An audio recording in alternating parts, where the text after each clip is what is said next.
Wildcats are taking the field. Both teams are ready for football, and so are we. It is the wrap-up to Week 3, the DC Defenders and the Los Angeles Wildcats.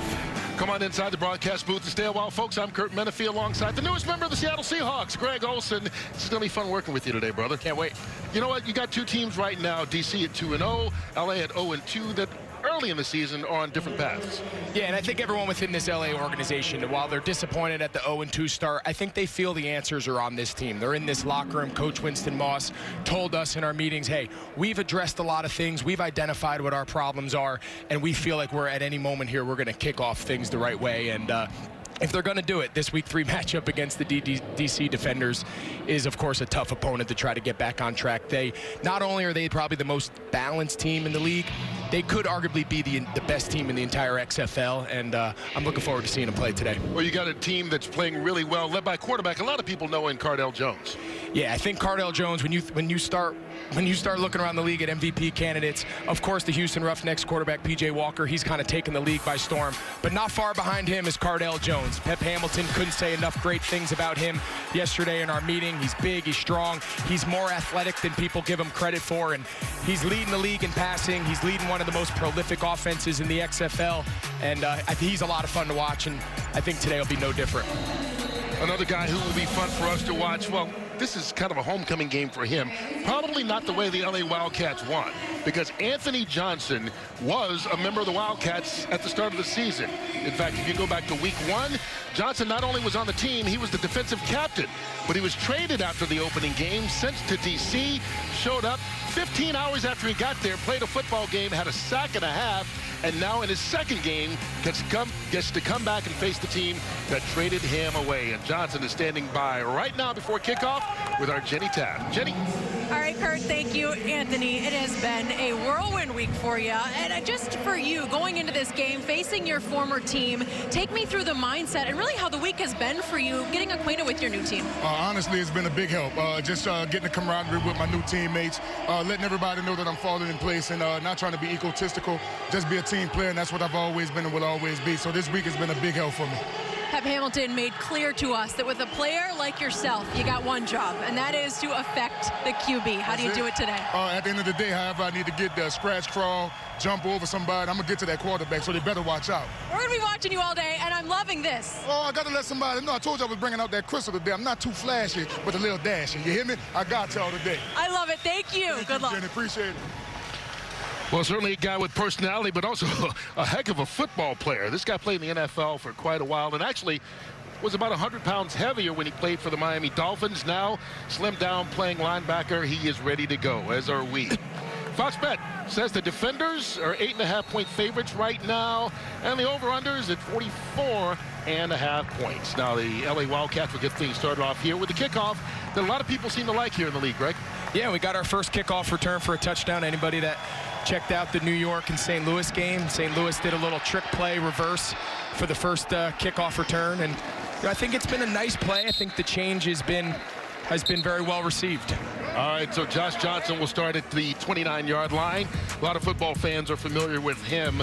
13 different NFL teams in 12 different NFL seasons. So he comes with a veteran presence to this team and missed the Week 1 game with a thigh injury, came back in Week 2 and played better as the game progressed. They did. I thought early in the game he was a little rusty. You could tell he had been out of the game for a while, but even Coach Norm Chow said as the game went on, he really settled in, and I think that fourth quarter play is going to be more indicative of what we see from him today the entire game. So ready to take his first snap here in Week 3. Here comes the pressure right off the bat, and he completes it out to Jordan Smallwood, and that gets the Wildcats going. One change for this team, if you've watched them the first 2 weeks, Elijah Hood was their starting running back. He's inactive today. Larry Rose gets to start back in the backfield. And Nelson Spruce has been a guy that everybody's tried to contend with through the first 2 weeks, leading the league in receiving through weeks 1 and 2.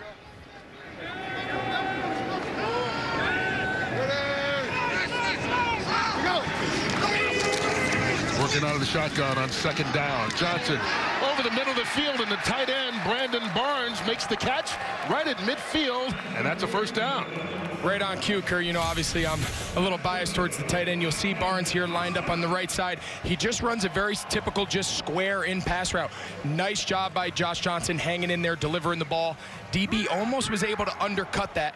He put the ball, oh, he fell down. I think Elam would like to have that one back. He probably could have picked it, but good start here. 2 good completions by Johnson. He's settling in nicely. It's a 14-yard gain instead. And here's Kermit Whitfield slipping a tackle, making a couple of dance moves, and a nice gain of 5 yards. This DC Defender defense has scored a touchdown on an interception return in both games so far this season. Yeah, this Defender defense, you know, they're leading in almost every single statistical category across the board. You know, the one thing a lot of people raise, Kurt, is have they really been challenged? Have they played an offense? Can this LA offense be their first true test of the season? And right now, LA's gotten off to a nice, pretty efficient start here. And they beat Seattle in week 1. The New York Guardians shut them out last week, winning 27-0. Here's Johnson. That one just dropped out in the flat. Daquan Hampton had an opportunity to make the catch. Converted wide receiver, trying to learn to play tight end here. Yeah, that's always the hard part. These guys are trying to make position change. He's a guy they're really high about, talking with Norm Chow leading up to the game. They want to get their tight ends involved, some of these other receivers involved to take some pressure off Spruce. That's a first down conversion there on a simple flat. He's just got to make that catch. So instead it brings up a 3rd and 4. We're going. Ready. Take out. You hear Johnson barking out the signals. Way back he drops. Flags all over the place as no receiver was there. But I think it's going to be on the coverage. Trey McBride, the nearest Wildcat. Desmond Lawrence there in the secondary, and he may be flagged for interference or holding, one of the two. Illegal contact. Defense, number 25. 5-yard penalty from the previous spot. Automatic first down. And that's what it is. It's called on Lawrence. Yeah, I think Josh Johnson, he sees his matchup outside here, and Lawrence he gets too much contact, too much hands-on. I think if Josh Johnson held on to that ball, his O-line did a nice job picking the pressure up. Nobody covered his tight end, Brandon Barnes, but they still picked up the first down on the penalty. Got a fresh set. From the 40. Johnson again. Going deep. This time, McBride's open into the end zone for the Wildcat touchdown.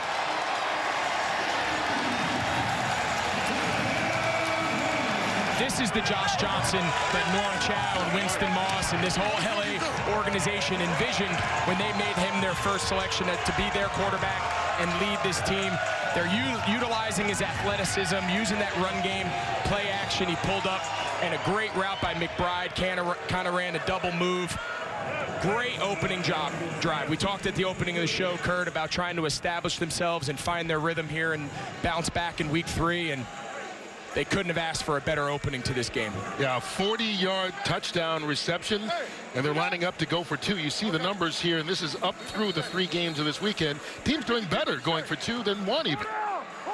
Yeah, I think the 2-point, that's the move right now. All the numbers suggest your best expected points are to go for 2, converting almost at the same exact rate as the 2-yard. Oh, and he just missed Bruce. So it falls incomplete. They don't get the conversion, but they do get the touchdown. 40-yard pass from Johnson to another guy who started on the other team this year, Trey McBride. He began the year with DC. Yeah, I mean, what a great job. Just a simple play action. McBride starts off to the left, and he just runs what they call a bomb 7. It looks like he's going to run an over route. He sticks his foot in the ground, and he takes his angle high. You'll see McBride inside release. Looks like an over route. And just Lawrence falls down on the second reaction move. McBride makes the play, and he's able to jump across for the touchdown. That's the offense, Kurt, that they imagine. That's exactly what they thought when they brought Josh Johnson in to lead this team. You know, Jenny Taft, we talked about the homecoming for Anthony Johnson. Maybe we forgot that this means something to guys on all sides here. Josh Johnson with a nice touchdown pass to McBride. All right, I got to get this in quick. For you, just take me through the score. I mean, that was about as good as it can start for the drive for you. Drive for us came out. We wanted to attack him, and we had a good first drive. Great run. A great route. Little frustration, though, from you and not getting it. Just take me through what has to be better. Just got to hit the 2-point. Got to set my feet. That's all. Okay, thank you, Josh. All right, thank you, Josh. Thank you, Jenny. 6-0. The LA Wildcats trying to get their first win of the season, take the first drive, 5 plays, and get a touchdown. That's the kind of start that Josh Johnson wants.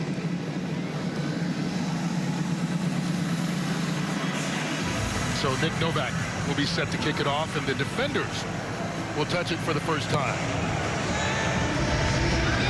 This is Donnell Pumphrey.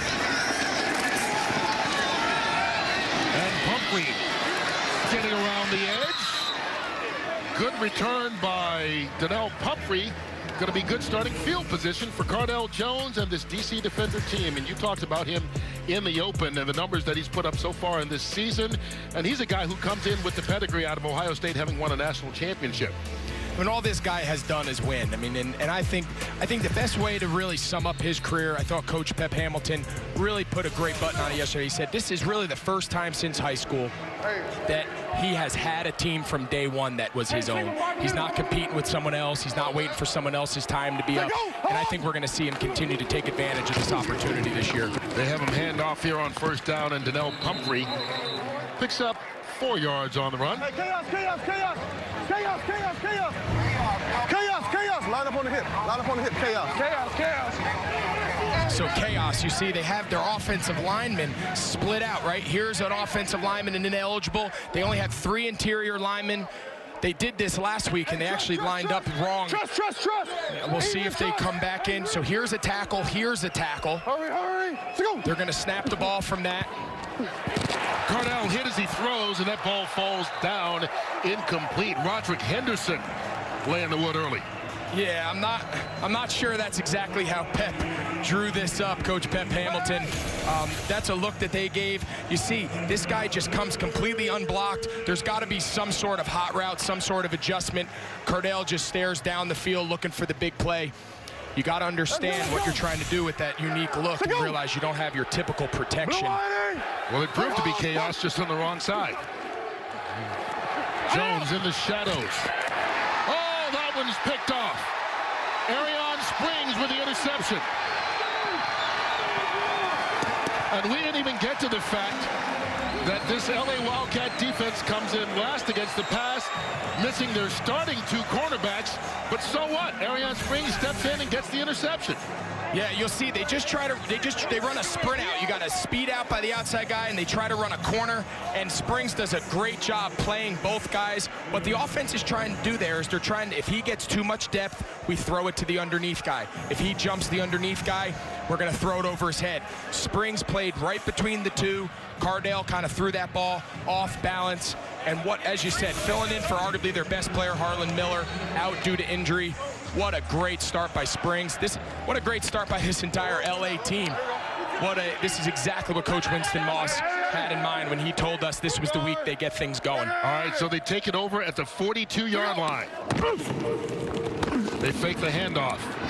Johnson thrown underneath Martez Carter out of the backfield. Here we go. Norm Chow, the offensive coordinator, time to work. 3-3-3, zoom to dual left, Y out. Trailer. Zoom to dual left, Y out. Trailer. Trailer. On, ready? Yeah. Trailer.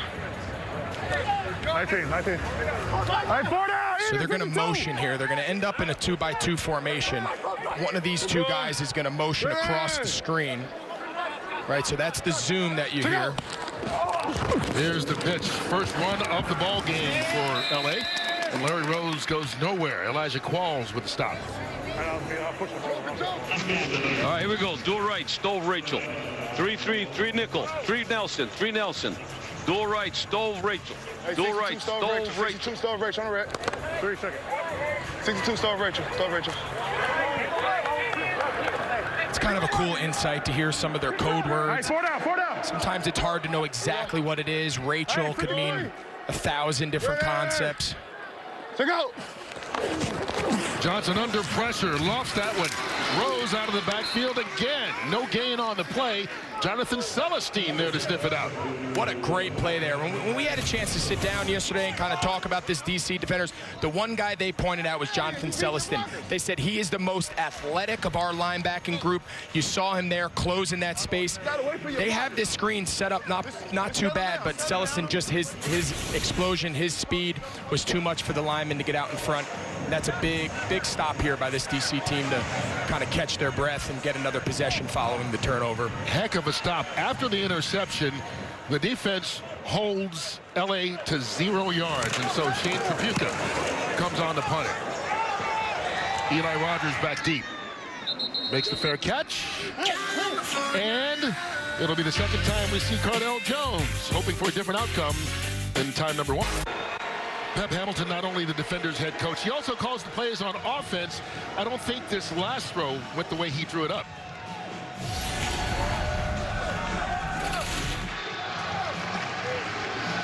So throw it away, throw it away, throw it away, throw it away! Oh, no! God almighty.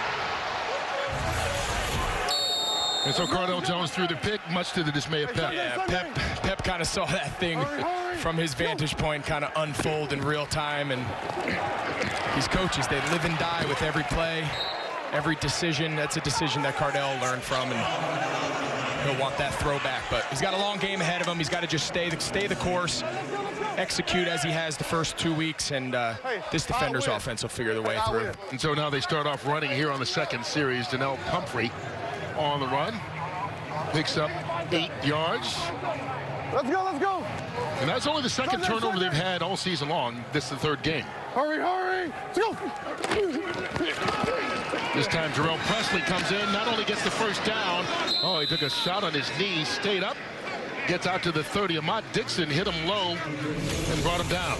Yeah, this is something that Pep Hamilton said they wanted to make a more of a conscious effort on. Establish the run early in the game. So much of their scheme is based on play action and throws deep down the field, but it all starts with being able to threaten the defense with the run, and that's something that Pep identified as something as a play caller he needs to improve on.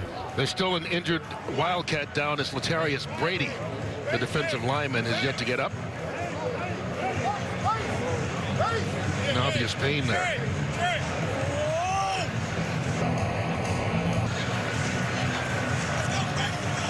We'll probably have to apologize to somebody. Yeah. Although we've got a delay here, so hopefully everybody at home didn't hear that. But obviously he is in pain right now, and he knows that whatever it is, he doesn't feel good about it. Yeah, the access and hearing some of the conversations, it's what makes the XFL so unique. But times like this, being able to really see the pain and the frustration on the face of some of these players is kind of hard to watch as a fan. And you just got to hope that Brady's okay. Seems like he's starting to walk it off a little bit. So now he's their starting defensive end. They were without starting corners Harlan Miller and Jalen Dunlap. So Winston Moss and his defense a little bit of work right now without all their pieces. Yeah, move to it. Anytime you come into a game shorthanded, especially against this passing attack with your 2 starting corners, as you said, being out, you know, it's going to put pressure on everybody else. And the rest of the front's going to have to pick up the pace as well. You know, we've already seen the reserve defensive backs come up with big plays in the first drive. So Jarrell Presley again gets stopped right at the line of scrimmage. Let's see what Pep's got dialed up. Zebra, trough right, stack, Y counter, even whiz, Y slice, links. Trough right, stack, Y counter, even whiz, Y slice, links. Hey, even whiz, Y slice, ready? A lot going on in that play call there, Kirk. You can't decipher it yet? There's a lot of words. A lot of words. Hurry, hurry. Let's go.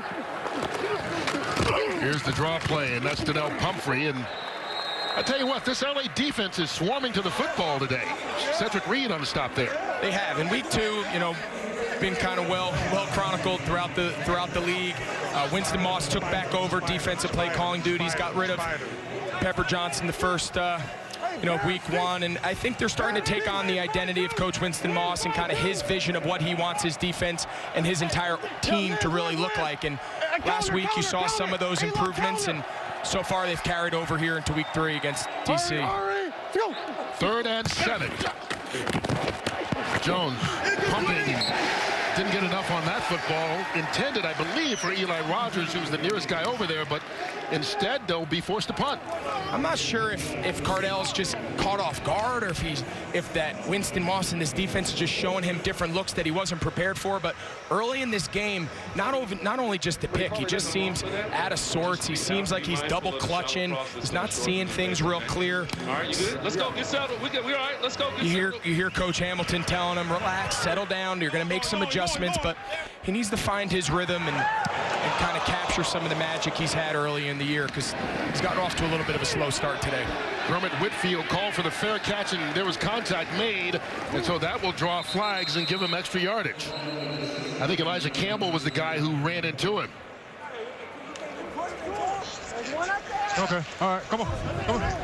Our referee, Trey Blake, will make the announcement. And this one fairly obvious.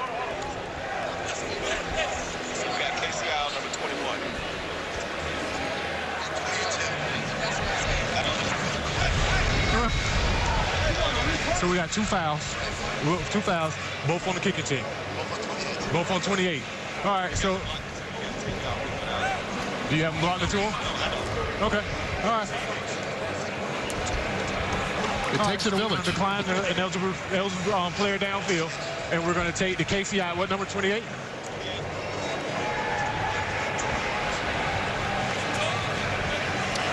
Had a rough one. Half the distance. Yeah, you think? Half the distance. There are two fouls on the play, both on the kicking team. Prior to the kick, an eligible player downfield, kicking team, number 28. That penalty is declined. During the kick, personal foul, kick interference, kicking team, number 28. That penalty will be half the distance to the goal from the end of the kick, automatic first down. I think they mismeasured that. It shouldn't be half the distance to the goal. Half the distance. That's a heck of a penalty if it's half the distance to the DC goal. They'll get it straightened out. And they're making the correction here. We'll get it all settled for you when we come back. As Josh Johnson will try and put up another touchdown pass. He did the first time. Saturday, week 4 of the XFL gets going as these very same LA Wildcats will go all the way to New York to take on the Guardians. That's 2 o'clock over on ABC. And then here on Fox, we've got the Seattle Dragons at the St. Louis Battlehawks coming their way at 5 p.m. Eastern. And St. Louis is a team that's really starting to rack it up the last couple of weeks. Played well today, beating the Guardians. To go. Let's go. Green. Yep. 58. Hey. Ready. To go. Josh Johnson hands it off to Larry Rose, and Rose lowers his shoulders, gets a giggle out of a 9-yard gain. Why not? I think little things. When you have a veteran quarterback like Josh Johnson who's been around, you heard some of the pre-snap cadence. He has a double check here. You heard him say green. That's alerting which direction they want to have the run game go. When you have a veteran quarterback that can identify defenses, identify fronts, it gives the play caller, Norm Chow, a lot of freedom and flexibility at the line of scrimmage to always make sure you're in the best possible position to have success. On 2nd and short, Martez Carter dancing, and he gets the first down. 2-yard gain, but a yard more than they needed. Here we go. 3-3-3. Trio right bunch. Minus. 62 Frisco switch. F-bend R swing right. 62. Trio right bunch. Minus. 62 Frisco switch. F-bend R swing right. Minus 62 swing right. They go 5-2. 52 you over here. Hey, go 58. Go 58. Hold on, 58. So this is going to be some sort of 3-man. You see the 3-man bunch at the top. They're going to run a switch release. Down the sideline, incomplete in the direction of Adonis Jennings. Yeah, he never saw it. I don't think Jennings either didn't expect the ball based on the coverage, or he lost it. But Josh Johnson tried to put it out there and give him a chance to go get it. But, you know, he never really turned and located the ball much. Little miscommunication there by Jennings and Johnson. You know, one of the things I find interesting listening to the play calls, seems as though the coaches say a lot more words than the quarterbacks do. They do, and I think what makes it easy now is because he only really has to tell the offensive line. All of those players, the skill players, can hear the play just as the quarterback does, and then you hear him just echo the protection of the run play to the offensive line. Good run again, Martez Carter.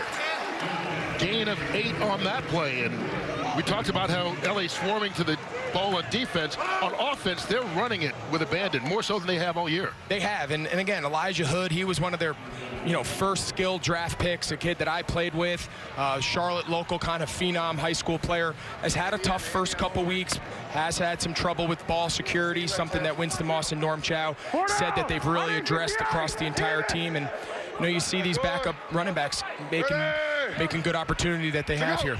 They go with 2 backs in the backfield here.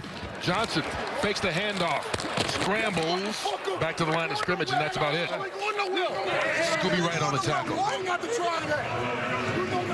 All right, win that territory here, 4th down. What do you do? Yeah, I think typically teams across the league, just as we say that, they're bringing out their punt team, which surprises me a little bit. I think with these new punt rules, we haven't really covered it much today.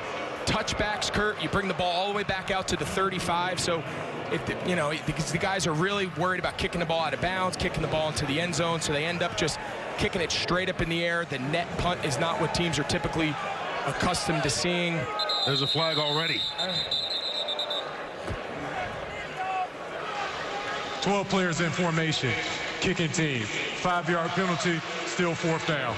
Well, they've taken that away. You think now. they do that on purpose? I don't think so. I think there was confusion. I think we saw tight end 88, Daquan Hampton, run on. I think he thought he was on the punt team, and then they waved him off. Hey, did that be in pop, But to finish what we were saying, I just, inside that 40s on both sides, plus or minus, you expect teams to be more aggressive in those situations, but obviously Winston Moss trusts his defense and is hoping they can pin him deep. After the 5-yard penalty, you got a little more room to play with, and the punt works in their favor.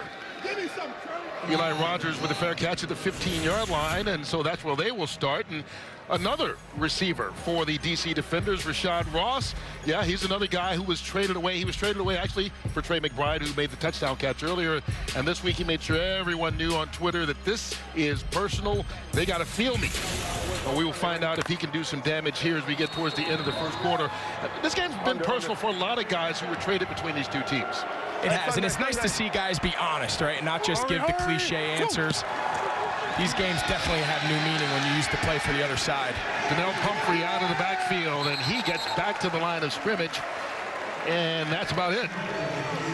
We asked Anthony Johnson yesterday in production meetings, we said, does this game have any extra added flavor, a little extra flair? And he gave the right answer. He said, no, it's just another game. I'm happy to be here in DC. But I think Ross's tweet is a little more indicative of how those guys truly feel in their hearts. They're coming out here with a chip on their shoulder to prove their former team was wrong getting rid of them. Hey, kill! 2nd and 10. They've switched centers right now. James O'Hagan in the ball game in place of Joe Toth. Presley changes direction, and flags come flying as he goes down. Trey Williams made the tackle. Well, let's see what the penalty mark is about.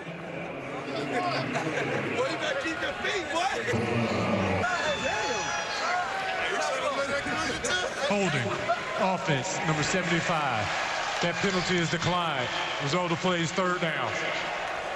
So much of the conversation about this Wildcats defense has been their struggles in the secondary and their struggles against the pass. But the one thing that's clear across the board when you talk to anybody on either side, this defensive front of the Wildcats is legit. They got big, professional, NFL-type bodies up front. And you can see DC struggling with them a little bit, controlling the line of scrimmage, especially with their emphasis on the run game today.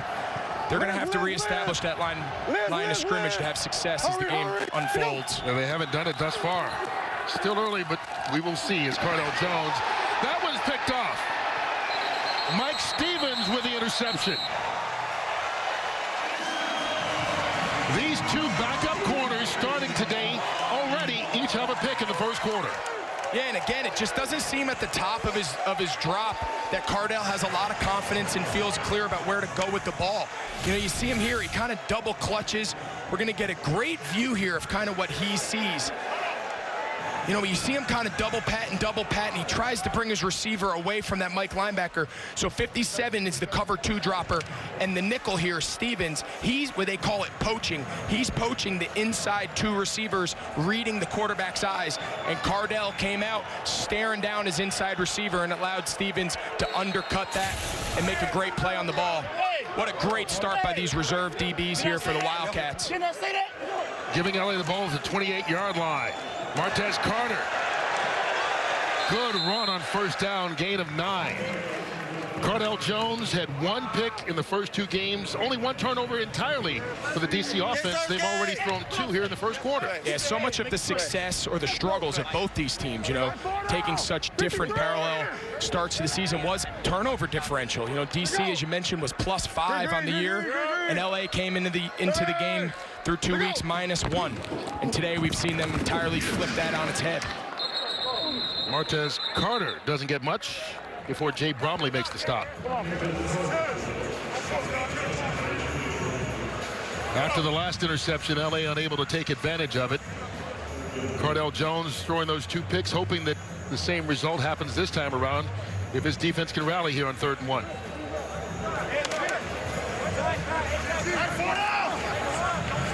Hey, 52 and 53. Here we go. Leo. We're going. Ready. Here we go. Johnson. All kinds of time. Underneath and open. Caught Martez Carter. 1st and goal.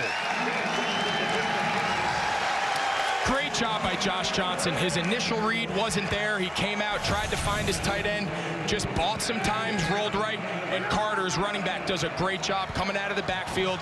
That's just playing ball. That's playground, read and react, be friendly to the quarterback. You know, you can't teach that kind of stuff, and Josh Johnson brings a unique skill set to the quarterback position to go along with his, you know, maturity and all of his experience. 18 yards on the final play of the 1st quarter. One in which LA scored early, and their defense is taken over and has the offense knocking on the door here in Los Angeles. Defenders came in as the #1 passing team in the league, but they were shut down in the 1st quarter, Jenny Taft. Well, appreciate it, Kurt. And Cardale, I do want to check in with you. I know you don't want to talk about the negative and the picks, but I saw you pull your guys together. What was discussed, and how do you get this offense on track? Stop forcing things and let it just come to us. We all hyped up to be out here and play a great game, play against a good team. We need to settle down and let our offense come to us. All right, look forward to it. Thank you. All right, he'll hope his defense can step up here on 1st and goal. Martez Carter cutting it back. Good stiff play by this defender's front. Jay Bromley stopped him from getting in the goal line. This is an area of the field that kind of ties into the point after tries. This is an area of the field across the league that teams have really struggled. You know, obviously here this isn't a point after, but you know, inside the 5, teams just haven't really solved this puzzle of, you know, from the 5-yard line in on offense, what they really want to do. LA comes out with 7 linemen and 2 running backs. And they hand it off to one of them. Larry Rose lowers his shoulder into the end zone for the score.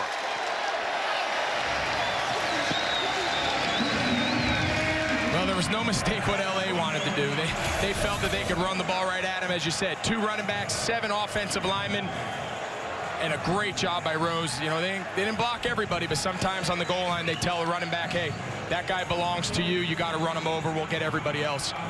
Great job there, capitalizing. You know, after the first pick, they kind of stalled.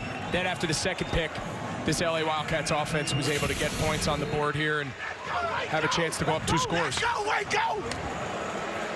Rose, another one of those guys who's taking advantage of an opportunity. Got to start this week. Daddy, I love you too. Hey, let's get it. I think all LA Wildcat fans love him right now after that touchdown run. Yeah, they do. They go for 2. Here's Nelson Spruce right here. They haven't gotten him going. He's got 33% of their targets this year.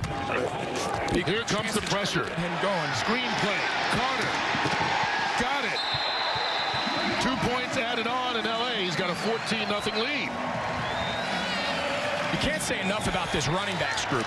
And when we talked to Norm Chow and we said, hey, who's going to fill up, who can fill in some space, who's going to help you guys pick up the slack when teams start taking away Nelson Spruce? And he mentioned the running back group as a whole. And you see here today with Carter and Rose, these 2 guys have really carried a load and taken a lot of pressure off this pass game. These guys have really taken advantage of their opportunities, as we said, with Hood being inactive. Got to be happy for these guys to make the most of his chances. First rushing touchdown of the season for Carter. And remember, Fox Bet said that DC was an 8.5-point favorite. And right now, they're down 14 points. And we're just getting the 2nd quarter started. How happy is that LA sideline, Jenny Tapp? All right, I got to check in with the guy calling all the action, Winston. There was an emphasis when we spoke this week about this offense starting fast. What has been the difference? Well, these guys are playing together right now, and they're doing a great job. We're taking the ball away. The offense is moving the ball, establishing some run game. And so as long as we can keep that pressure on them, I see us doing some good things. All right, I know you got to get to the D. Thank you. All right, thank you very much. And Winston Moss is right. I mean, this team has played together. And Look, we're 45 seconds into the second quarter, but this has been their most complete game so far on both sides of the football. Yeah, we talked about turnover differential was really the big impact both these teams had coming into their season, and now the tides have kind of turned. A team that hadn't turned the ball over quite a bit in DC now turned it over with 2 picks in the first quarter. And this Wildcats defense, shorthanded, especially on the perimeter and defensive back. 2 backup DBs come up with 2 big picks. The last pick led to an offensive touchdown. Really doing a nice job settling to this game here, and the picks and the turnovers are a big part of it. So now it's up to DC to try to settle down. They throw it to the tight end, Kari Lee. Take the short game, but probably right now just trying to get a rhythm. Yeah, try to get a rhythm. I wouldn't be shocked to see at some point here to see Cardell let one fly, go max protect and let him just air a ball out and try to see if he can get one of his guys on a deep post or a deep cross. They need a spark play to try to get his confidence back. Hear him saying all the way out, trying to come out here. Worried about that guy coming off the slot. Scrambling. Decides to keep it. Come on, ref. Heat, ref. Come on. On the ball, 3-way. On the ball, 3-way. On the ball, 3-way. I'm gonna run your ass over. All right, let's go. See if we can get this. Don't worry about it. Yeah, here it comes. Okay, give me zebra. We still got zebra, right? 3-way. I'm going with one of my wizards. Hustle, hustle. To go. Hey, even Quaker. Even Quaker. You see them calling the play at the line of scrimmage on 3rd and 1. Even Quaker. Even Quaker. Hurry, let's go. Jones under pressure. Sacked. Another big play by this Wildcats defense. Trey Williams with the sack. Let's go. Yeah, you heard him say even Quaker is obviously a code word. They're going to try. They're in unbalance. This is the tight end. You see, they only have 1 guard and then the tight end on the left side. The extra tackles here try to give them some protection to the front. He's got to throw that ball. Anytime you have a sprint out to one side, you're unprotected off the backside. And in this case, Cardell just doesn't get rid of the ball. He's got to throw that ball as a completion in the flat or throw that ball out of bounds. He can't take that sack knowing on sprint out you're unprotected off the backside. They lose 9 yards, so Hunter Nicewander comes in the punt.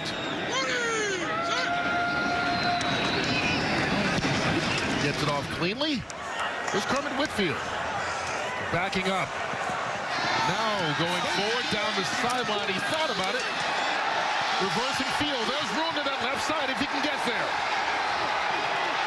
With a block. Into DC territory. What haven't the Wildcats done right so far? I mean, this is like a completely new team. This is a completely new team from the Wildcat team we saw in week 1 and 2. It's a great punt.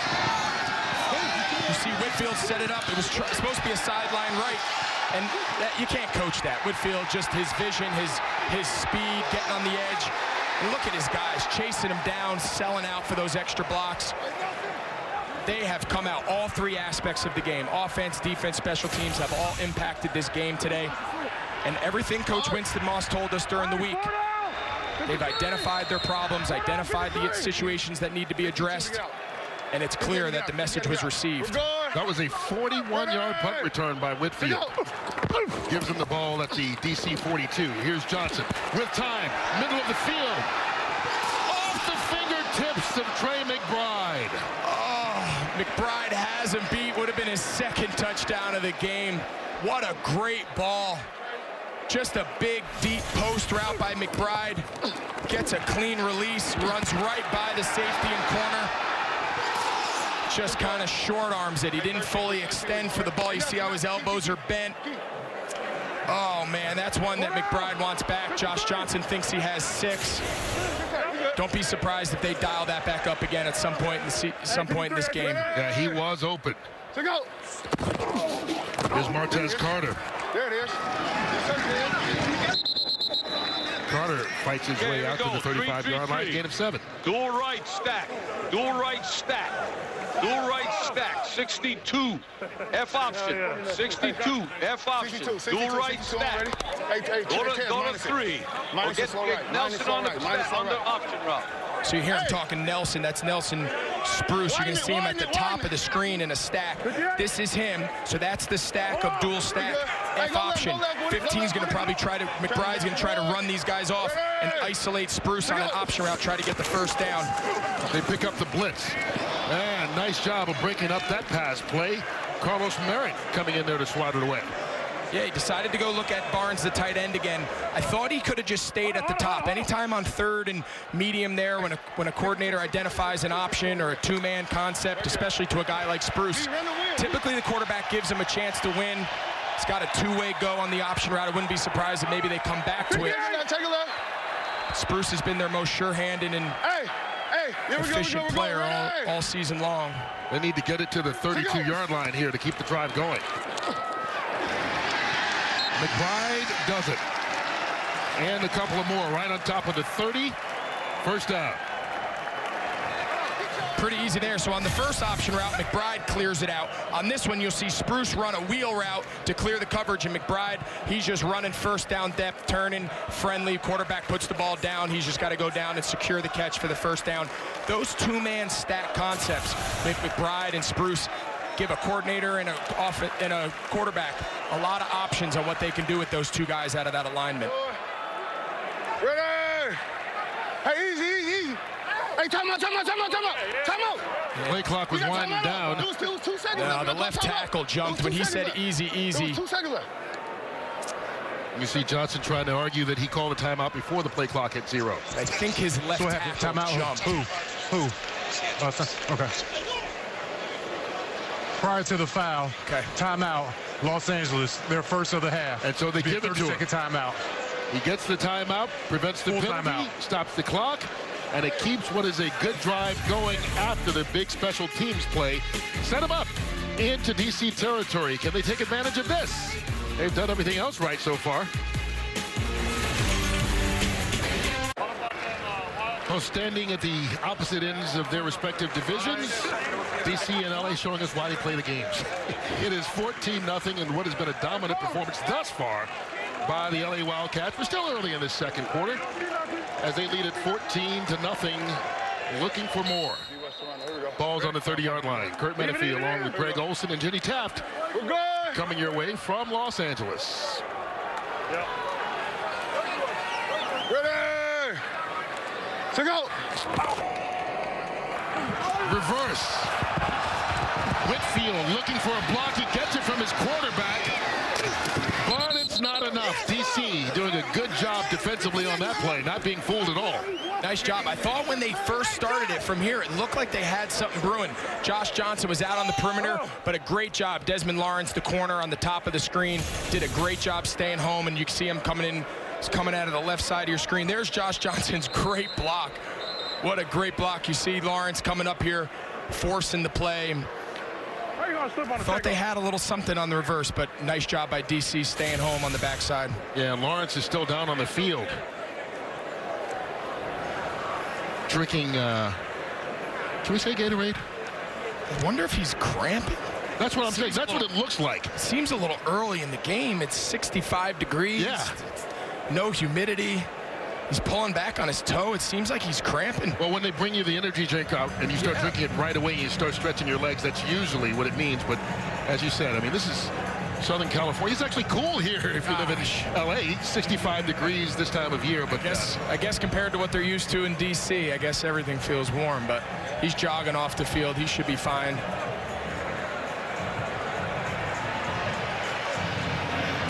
Winston Moss is more than fine with the way his team is playing right now.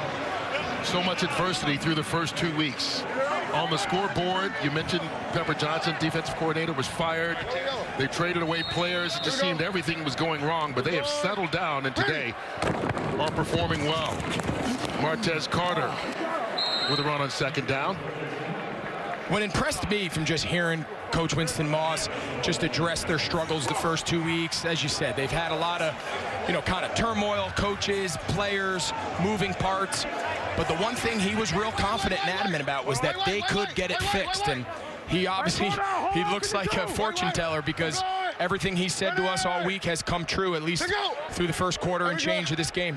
Taking on a team a lot of people considered the best, if not one of the top 2 teams in all of the XFL. Here's Josh Johnson going deep down the sideline. This time, Trey McBride holds it in. He wasn't going to let that opportunity pass him up. You knew he was kicking himself from the earlier drop on what would have been his second touchdown, and Josh Johnson comes back to him again. This time, nothing fancy. He just runs a go route on the outside, runs right by. Again, remember, that's good coaching. Remember, Lawrence just came out of the game, and now he's replaced by his backup, Duran Grant. And he just runs right by him. That's great coaching by the Wildcats, identifying you got a backup player who hasn't been in due to injury of the starter on the play before. First play, put one of your best players and go right after him. McBride's second touchdown today, and we mentioned earlier, remember, he started the season with the DC Defenders, was traded as part of the Rashard Ross switch. If you're just looking at this week's game, that trade looks pretty good on the Wildcats' part. Giving the camera the stare down. And the Wildcats deciding to go for one here. Hey, Jordan, slice. Slice. Slice. We're going. Ready. Say go. Go. A little miscommunication looks like, but there's a flag on the play. I think the tight end went in motion, Kurt. I don't think they got reset. I think it's going to be a pre-snap infraction here. Hey, tell him he calling it. Illegal shift. Yeah. Offense. That penalty is declined. The result of the try is unsuccessful try for point. So they don't get the point after, but that's okay. Trey McBride's got his second score against his old team. 28 yards this time from Josh Johnson, who's got 2 touchdown passes in this first half, and LA is on top by 20. I got no excuses. It's for y'all, man. It's for y'all. Stay with us. Come on, man. Stay with us. We got y'all right here. LA, we love you, man. Trey McBride, a couple of touchdown receptions already in this game, imploring the crowd to stay with him. Jenny Taft with DC's head coach Pep Hamilton about how they can try and get back in this thing. And Pep, for you guys, a position you haven't been in yet this season, what is missing and how do you get on track?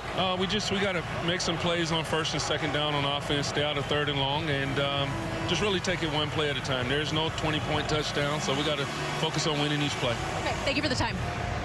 All right, down by 20 is Terrell Presley. Watches that one go out of bounds off his hands, and they're going to be deep in their own territory to start.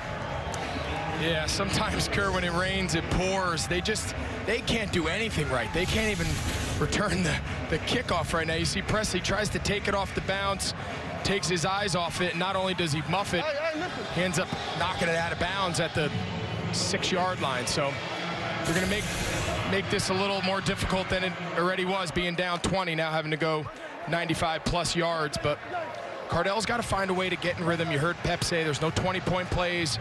They got to get a completion here. Just get them moving down the field a little bit. Let's go.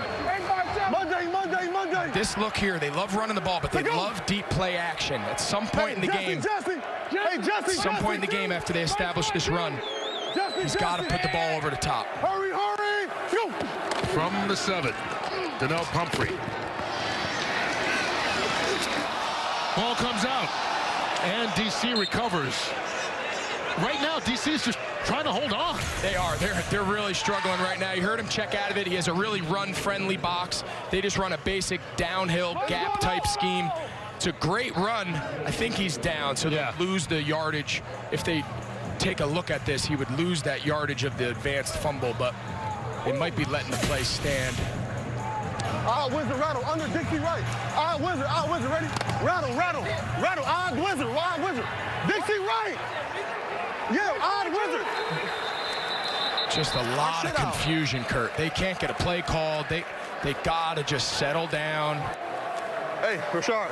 Prior to the foul, timeout. DC. They had 12 guys on the field there, had the wrong personnel group. Quarterback can't hear me.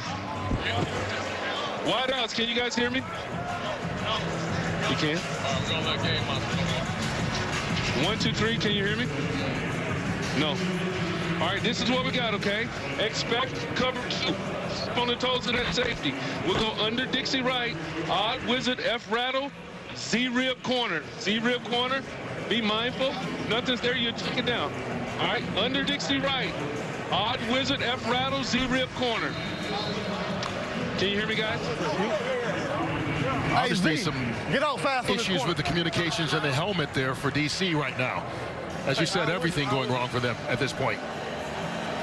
Yeah, I think from hearing Pep Hamilton address his team, I think they're going to try to take a shot here, but you heard him tell Cardale Jones, if it's not there, just get it dropped off underneath. He doesn't want his quarterback trying to press here and force the ball down the field, but if they get the right look, I think he might be taking a shot here. Let's see. Hurry, hurry! Play fake.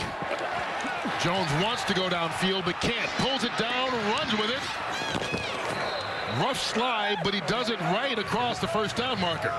Yeah, that's the play action deep shots that we've seen on tape from these guys for the first couple weeks. You see they go just hard play action here to the left. They're trying to get, you see the guy, they just do a great job. LA does a great job not coming up on the run action, keeping their depth. You heard Pep Hamilton, he said either if it's not there, get rid of it underneath. In that case, obviously, Cardale Jones was able to use his feet and get the first down. Burst, special. The 11-yard run, their biggest play of the game so far. Rip on two. Yeah. No. Hurry. Let's go. Jones, there's the shot. And he overthrows Rashard Ross. No flags on the play. That's the first real shot he's taken. They've called a few, but they haven't gotten the right look for the right coverage yet. And give credit to LA, this Winston Moss, newly led defense. They've done a nice job keeping this deep passing attack in front of them. Ox, even Sally. You can see Pep Hamilton allowed to go out there because they're having communication issues in the quarterback helmet. People don't understand what a difference this makes. Typically, the skill players have the call in their helmet, so now Cardale Jones has to call the entire play, not something he's accustomed to in this league. One-handed by Presley, flags fly as he's tackled. And that one looks like it's going to come back.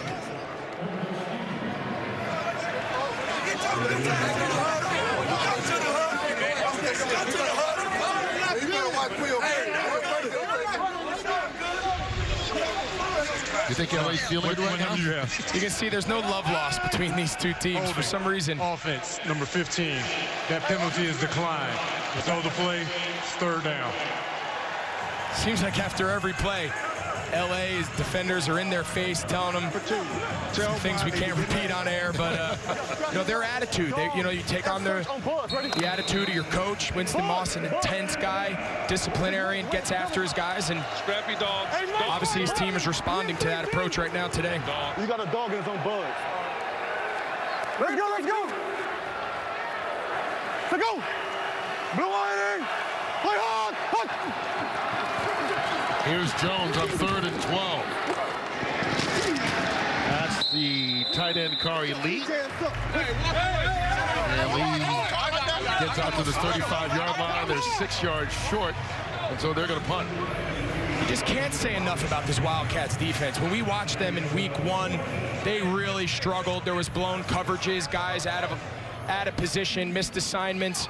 Week 2, last week we saw Winston Moss's foot fingerprints kind of start to be kind of evident on this team, and now in week 3 it seems like it's really starting to come together. I couldn't be more impressed with what they've been able to do against one of the most prolific passing attacks in the entire XFL. Here's Nicewander on to punt. Oh, it's blocked.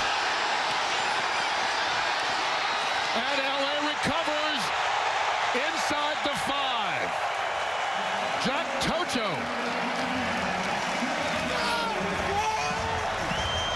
Offense, defense, special teams. Yep. This is just an all-around unbelievable effort. He got there so fast, the punter pulled the ball back. Yeah. He didn't even attempt to punt it. It's not often that you see that. I thought Tocho blocked it and recovered it. He didn't even have to block it. Yeah, you see, this went to the punter, pulled the ball back. He realized just how tight those guys were. Great effort by this Wildcats team. Special teams now jumping in. Third turnover of the game by DC. Another short field. I mean, 4 yards short of a field. This is unbelievable. First and goal from the 4.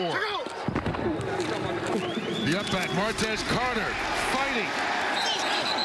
Going to be stopped just short of the goal line. Second time they've run that play. They ran it last time when they were down in this situation before their last scoring drive. Kind of a misdirection, kind of a scissors handoff, kind of an interesting concept. Following that, the last time they just went big boy football with the extra lineman and ran right at him. Let's see if they take the same approach here. 7 linemen again. Carter trying to dive into the end zone, and he got it.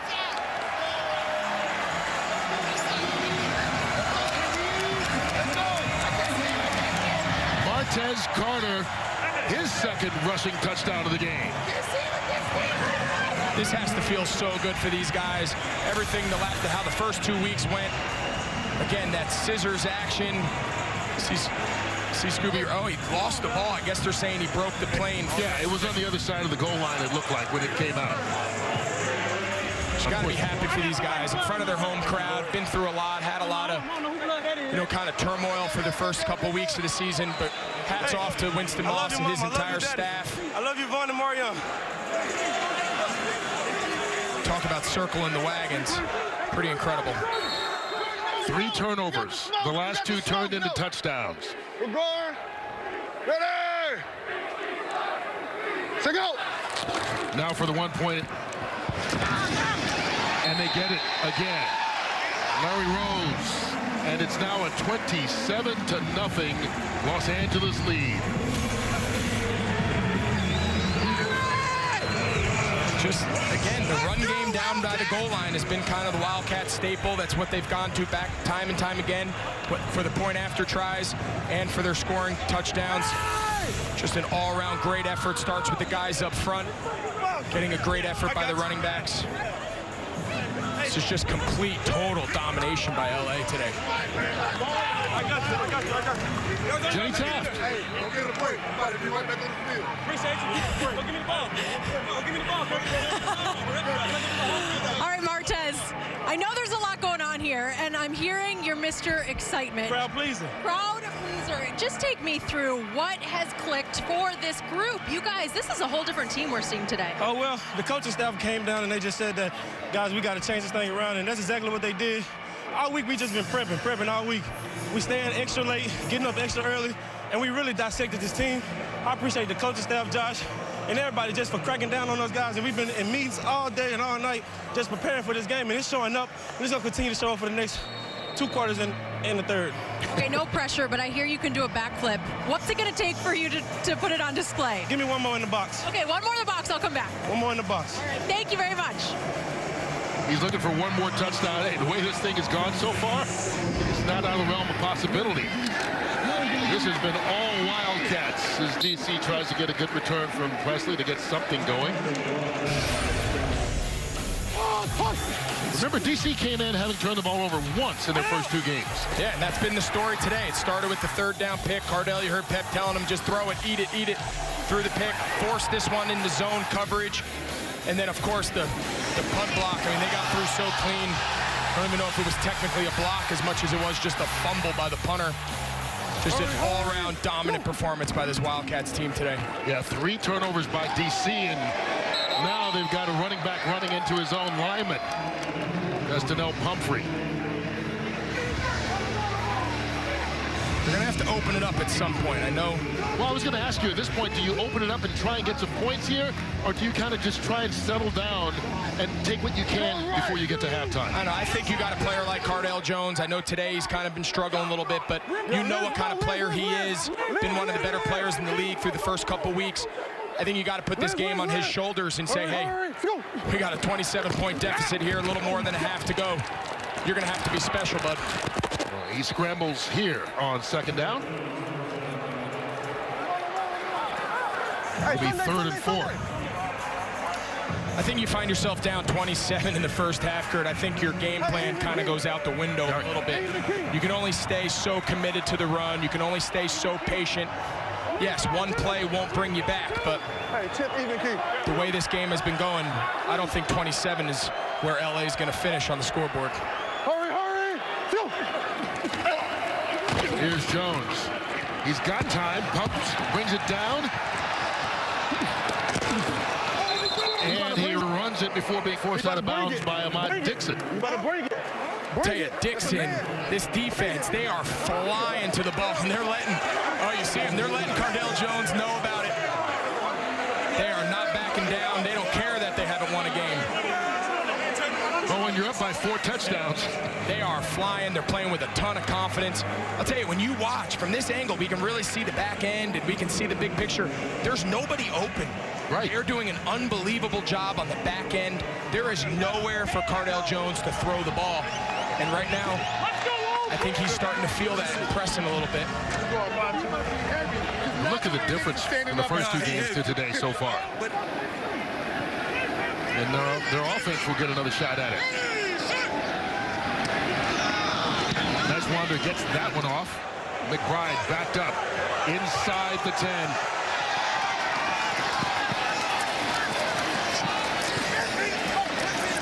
And so they'll start back at their own 21, 22-yard line, let's say. Well, we're watching a beatdown go on right now, but Friday you can see WWE SmackDown as John Cena is back. The man, the myth, the legend joins the superstars of SmackDown as he returns home to Boston. Don't miss it. It's a special Friday Night SmackDown this week, 8 Eastern, 7 Central on Fox. Can, Z short. Hey, 17, on, ready? Do it left. I mean, Josh Johnson is ready to go again. 2.5 left. And remember, you get inside 2 minutes, the clock will stop even more, and they have 1 timeout. So plenty of time to try and add even more points here. Yeah, you're kind of interested to see what kind of approach here. Are they content going in 27-0? Are they going to try to force the envelope here and try to go down for another score?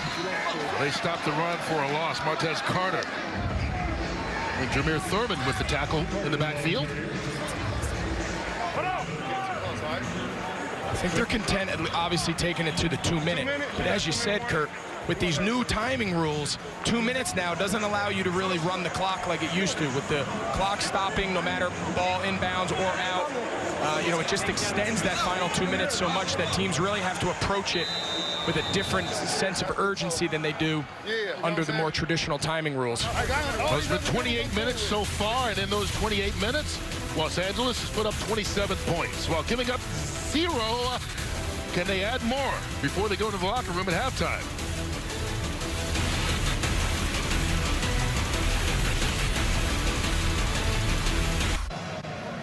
Well, grab your phone, because before next weekend's XFL action kicks off, you can download the Fox Sports Super 6 app and play the XFL game for free. It gives you a chance to win up to $10,000. And I'm sure everyone right now on the Super 6 app took LA to win this game. I mean, they scored 17 points week 1, 18 points week 2. They've already put up 27 here with 2 minutes left to go in the first half. Just like everybody thought, right? As you said earlier, Kurt, that's why they play the game, right? It is. We'll see what LA does here. With the rules inside 2 minutes, they're forced to press the action. Go. Johnson, little sidearm caught. Jordan Smallwood. You see the experience at quarterback there paying off for Johnson. Little RPO style action, had a run called. He liked the matchup on the quick slant to Smallwood. He kind of had to change his arm action a lot. That's kind of been the new in vogue kind of quarterback play. People are starting to now see from some of these guys, and you saw it clear there, trying to get that ball into the defender's hands. 9 yards on the pass play. We're going. Ready. Go. They hand it off. Martez Carter. Nowhere to run. Sam Montgomery in the backfield before he got the ball almost. Yeah, I think that was the same play they had on second down that he pulled and ended up throwing the ball. You have to wonder if they had the same RPO there.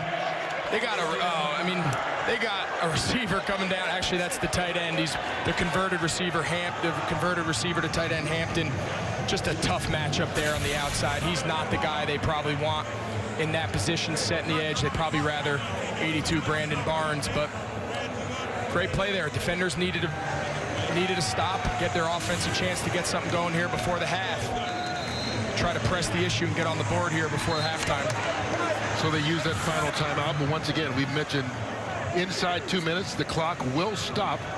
Anytime it's out of bounds like normal, it stops until the ball is snapped again. But any play inbounds, the clock will stop, give the ball spotter a chance to reset it, and then 5 seconds will run off the play clock before it runs off the game clock. So it gives you a chance to get up to the line of scrimmage, snap the ball, and do something. Yeah, it's what I thought on third down. Just like you said, I thought with the new rules that there's not a ton of harm in trying to take a pass there and take a shot at a first down. Clock's gonna stop anyway. You do make them burn a timeout, but those timeouts, as you said, aren't as valuable as they are in the other timing rules. Here's Shane Tripucka's punt. Eli Rogers down the sideline, and he takes it into LA territory. So to be good starting field position for Cardell Jones as this DC team tries to get something on the board before halftime. Obama balloon. Motion? No. Whatever you want. Hey. There you see the rules here in the comeback period, as they call it. We got rib key. Rib key on Sunday. Ready? Yeah. First time all day that DC has been in LA territory. Starting at the 49. Yeah. Cornerman. Rib 5-7. Rib 5-7. Rib. Hey, Sunday. Hurry. Let's go.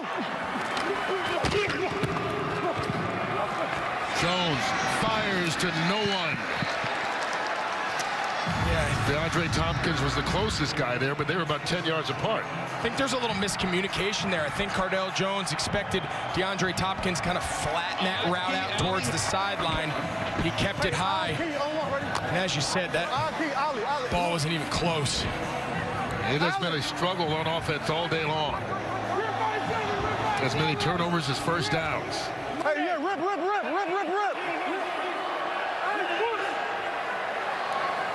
Hurry. Let's go. Jones underneath.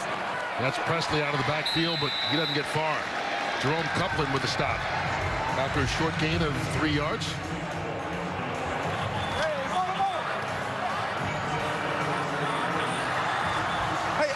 Hey, ready? See what they have in store here on third down. As you've said, passing the ball's been a struggle all game. Can they find their rhythm here at the end of the first half to get a little momentum into the halftime break? Here's Jones over the middle, caught his tight end Kari Lee, and Lee will take it down to the 20. Under a minute left.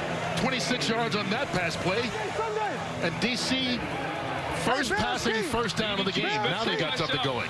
Nice job by Pep Hamilton there. On the previous play that he checked down to the back, they ran the exact same route. The tight end popped over. Pep Hamilton today running again. That time Cardell Jones didn't miss his big tight end down the middle of the field. Scrambling is the big Jones. Give him 5 yards. Clock will stop until they re-spot the ball. And then 5 seconds after that, the game clock will go. So they've got a chance to hurry this up. Let's go Z-fade. Get a quick snap. Z-fade. They got a ton of time here. They don't need to panic. They don't need to force the issue here. They got tons of clock. Jones looking right. Tompkins, the intended receiver, and he was stopped by Roman Tatum.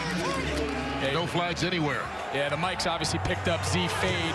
Tompkins there is the Z receiver, just trying to throw a jump ball, take a chance. The bundle right dirty. Let's go chip, even key, ballpark. Hey, wide corner leak. Ready? Chip, even key, that's something that I recognize.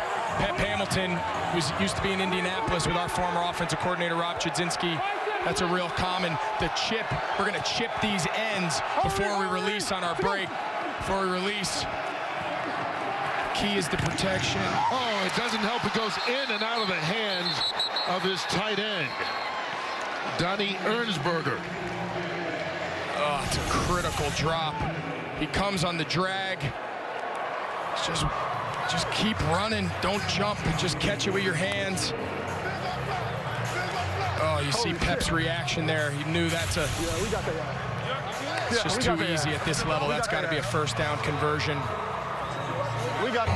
And so at this point, DC just taking some points so they can go to the locker room on the scoreboard. Hopefully, as Ty Rasa will try this one from 32 yards out.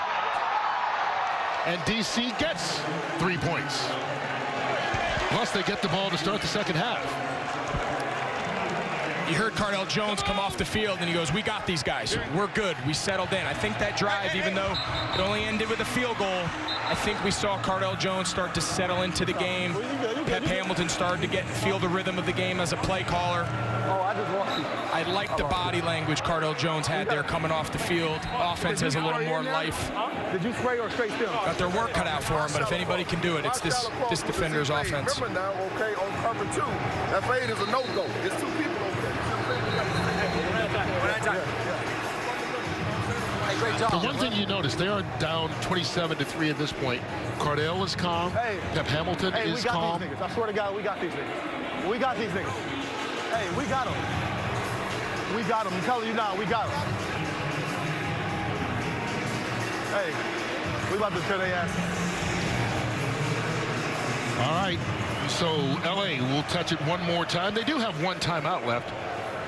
And then we'll see what happens with this return. Their special teams has been really good so far in this ballgame. I think barring any sort of big chunk return here, you got to imagine LA is going to take this lead, take a knee, take this lead. No reason here to force the issue by trying to do anything with 30 seconds left. Martez Carter on the run.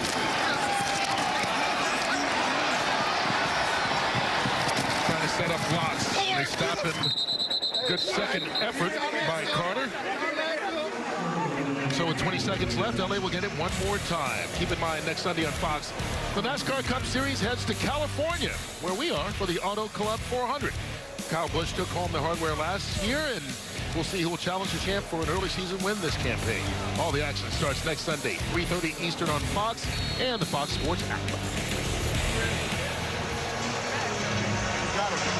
Who's the big best shot? I think one thing that's interesting is that as we listen in on Cardale, he keeps telling everybody else, don't worry about it. We got this.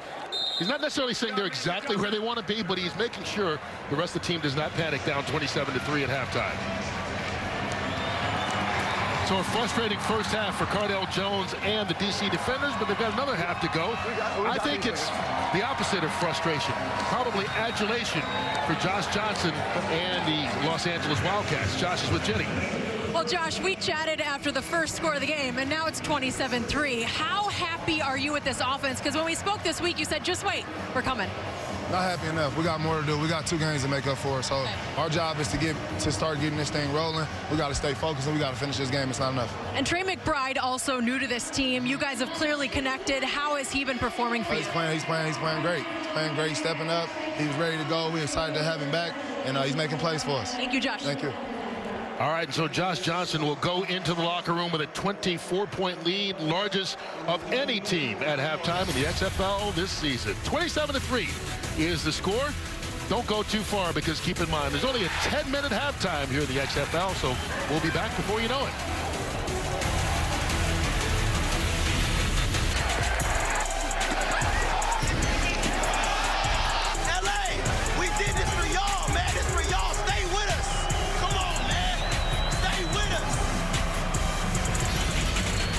That was today's progressive game flow. Oh, as you might expect, the stats heavily in favor of the Wildcats. And when you're up 27-3, they probably should be. So the defenders with their work cut out for them here to start the second half. Pep Hamilton rallying the troops during the halftime break. Look for it, guys, okay? All right, stay together. Stay focused. Stay focused. Let's play a great half of defenders football, and then we'll see what happened on the scoreboard. All right, one play at a time. We can do it. Stay together. Let's get it in. Let's get it in. Let's get it in. Let's get it in. Bring it in. Kurt Menefee along with Greg Olson. And, you know, Greg, it's easy to say stay together, stay calm, all that kind of stuff. But how do you do that down 24? You know, I think it's hard. I think there's a very fine line and a balance between being true to what you are, being true to what's gotten you to this point, being 2-0, but then also recognizing you're down 24 with only one half to play. I think they got to rely on Cardale Jones. You saw his confidence leaving the field. It hasn't been shaken. early in this second half, they got to find out if that's for real or not and see if he can lead them back, which would be an unbelievable comeback victory here. All right, so on the flip side, if you're LA, how do you keep up? Because this has not been who you were the first 2 weeks. How do you keep it up here for another half? I am so impressed with LA. I think they have proven so many people on the outside wrong. And internally all week, though, we heard the message. They are not surprised. They're the only ones that aren't shocked by this result. I think if you're Winston Moss, you just come in at halftime and say, just keep doing what you're doing, right? We're not going to change anything. We don't need any rah-rah speeches. Just continue to play all 3 phases of the game the way you have in the first half. And I can't say how impressed I've been with them. Well, enough of us talking about it. Let's get it down to Jenny Taft with some of the participants to see how they feel. I stepped up to Cardale at the wrong moment. Cardale, could I be? Cardale, could you just tell me really quick, and I'm sorry to bug you, the message from Coach Pep was all about DC football. How do you do it? Just take what they give us and keep playing hard. Okay, thank you, guys. All right, good job, Jenny, and thank you very much, Cardale. You know, he's focused right now trying to find a way to get his team back in this ball game and do what he says, keep playing hard.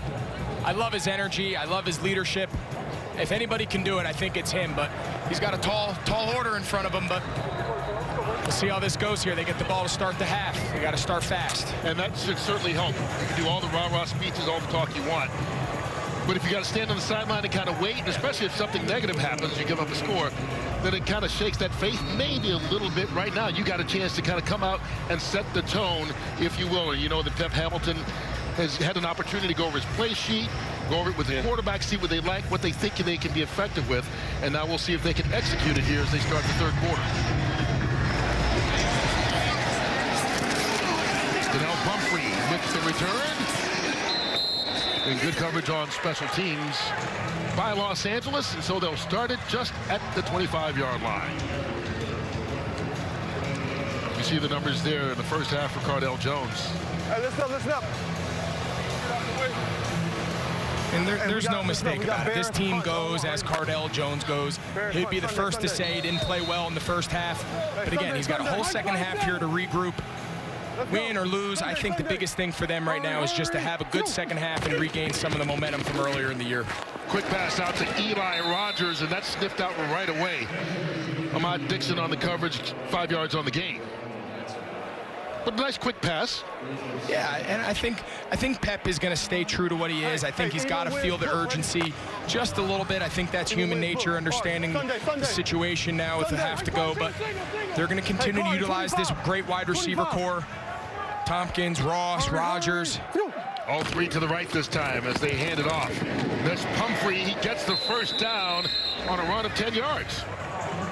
There you go. That's the balance at the start of the show that we talked about. DC came into this game with such a balanced attack, run and pass, offense and defense. Be ready for that balloon if they all drop out. See how committed to that run they can be. Liz. Hurry. Let's go. They pick up the pressure. Jones throws it back across the field. And Pumphrey going to pick up 7 yards on that play. Early third down here in the second half. Second down, I'm sorry. They got a first down in the first play. Yeah, they've been able to pick up balls in nice chunks here to start. 5-2. Let's go. 2 single.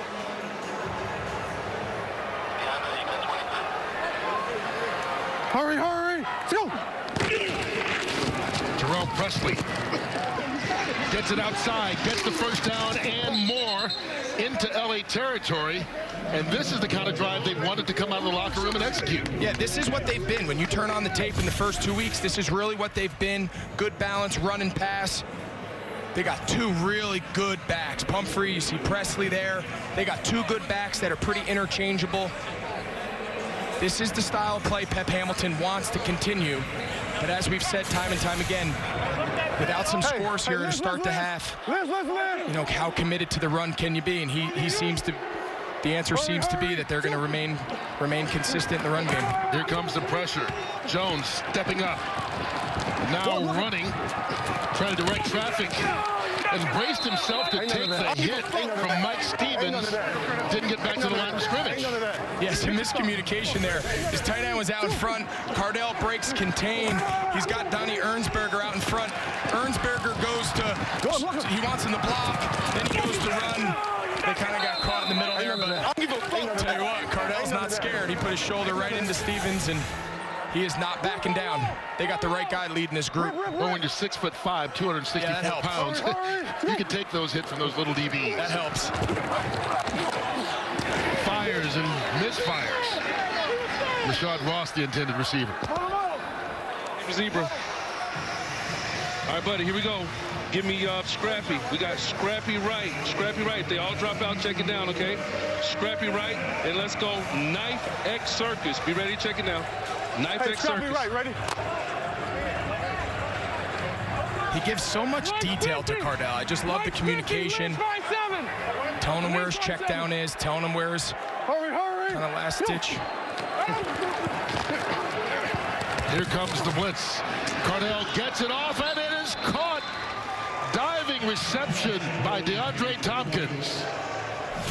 At the end of the first half, we saw Hopkins and Cardell have a couple miscommunications, some bad plays there on a critical 3rd and long.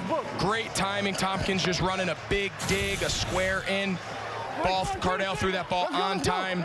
Great catch going down to get it. Oh, let's go. Hurry. 13 yards on that reception. Here's Donnell Pumphrey, and he's brought down in the backfield. Going to be a loss on the play. Reggie Howard with the stop. And despite the loss of 1 on this play, remember this drive started at their own 25-yard line after the kickoff. Give me right, up right. Act up the key. Z Knife X shallow. Y special 3. Drop right. X shallow. Y special 3. Hey, act out key. Ready? 1, 2. Let's go. Rip. What you got? Rip 1, 2. Hurry. We got it. I don't think they got it off before the clock wound down. They were trying to get a timeout, did they? Good. Let's go with it.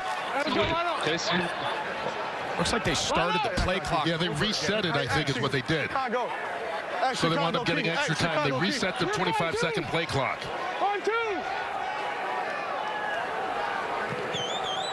Hurry. Let's go. Pressure from the edge, and Cardell goes down. Cedric Reed, the blitzing linebacker, with the sack.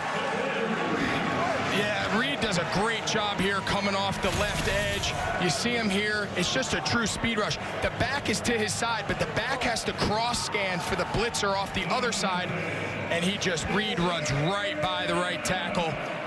Great swipe. Cardell hits his back foot. He's got no chance. That's a great one-on-one speed rush there by Reed.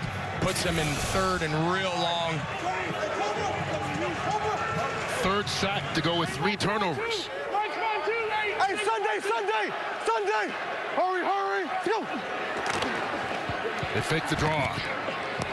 Jones looking down the right side. Bubbled and picked off. Jack Tocho with the interception. Just another example. Cardell just kind of forcing that ball, trying to get it all on one throw. 3rd and 17, just forcing that ball. 4th turnover by this DC offense. 3rd interception thrown by Cardell Jones. And the second half starts a lot like the first half finished. Kev Hamilton, obviously not to start the second half he wanted.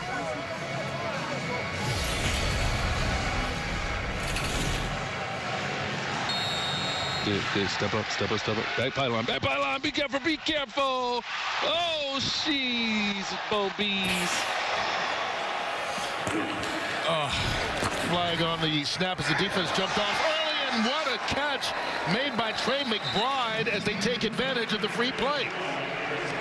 Great job by Josh Johnson. He sees... 3. That penalty is declined. It's over the play. First down. He sees the defensive lineman jump. He knows he has a free play. Puts it up. Who else? Trey McBride, who's had a huge game. Great back shoulder, track the ball. It's just good veteran quarterback play. 22 yards on that one. McBride, 3 catches. Pardon me, that was his 4th for 95 yards and 2 touchdowns. Go. Johnson with time cutting across Adonis Jennings. Now, Kurt, we came into this game and we said, hey, this Wildcats offense has 27 points. They're rolling. Would you have guessed Nelson Spruce has not seen a ball? I mean, this guy is leading the XFL in almost every category, receiving yards, catches, and they haven't had to use him. You're right. Really speaks volumes to these other players stepping up. Smallwood, Jennings, we just saw there. McBride having a big day, throwing to the running backs. I mean, they haven't even thrown towards him. That's exactly what Norm Chow talked about this week. And there they go to Spruce. Did he get 1 foot in bounds? That's all you need here. He did. Well, one official is saying yes. There's a conference going on. Incomplete. They must have heard us up here, Kurt. So we got to get that guy going. See, his left foot might have been in, Kurt. Let's see. Look at his left foot. Ball is caught. Oh, it looked like he got that left toe in. He is in 1 foot. No. Now remember, every play is reviewed. What a and the replay official can stop the game, which it looks like they're doing right now to take another look at this. So the ruling on the field is incomplete pass, correct? Robert Lew, our replay Yes, sir. The ruling on the field is incomplete pass. Okay. We have an angle right here. We see plus 47. At the plus 47, he got his number 11 got his foot down while he had control of the ball, and he maintained control of the ball through the process of the catch all the way through. Okay, so we're going to change the call on the field. So I was at the 47-yard line. Give me 1 second to double check. Plus 47-yard line, okay? Plus 47-yard line. Yeah. Okay. Got it. 8:15 on the clock. We're good on the clock, I believe. 8:15. Okay. Reset the clock to 8:15. 8:15 on the clock? Yep. Thank you. That's one of my favorite parts of this league. So cool. After further review, the receiver was able to complete the process of the catch, get a foot down inbounds, and completely control the pass. It'll be first down at the 47-yard line. Please reset the game clock to 8:15. 8:15 on the game clock. So it winds up being a 21-yard reception, first of the day for Spruce. Great play. We were just talking about him, and he's obviously been the focal point of this offense through the first 2 weeks. But as we mentioned, this balance now with the backs and the other receivers and McBride, it just makes Spruce that much more effective. Johnson has time. Caught. Big hit afterwards, and Trey McBride is still down. Yeah, he took a good shot there. Shot from Shamarko Thomas. And now they threw a late flag.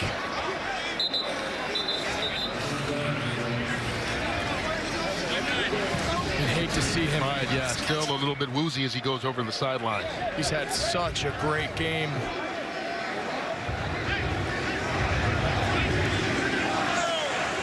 Over the 100-yard mark against his former team. A couple of touchdown receptions as well, and certainly don't want to see that. We have no foul. Let's see here. The ruling on the field is a completed catch. The previous play is under further review. And replay officials are taking a look at this. Yeah, I think he hit him in the back. I agree with you. I don't think there should be a foul. If they're looking at it for either a late hit or hitting a defenseless player, it doesn't look like it on that replay. I couldn't tell on that second angle. On the first angle, it looks like he hit him in the back.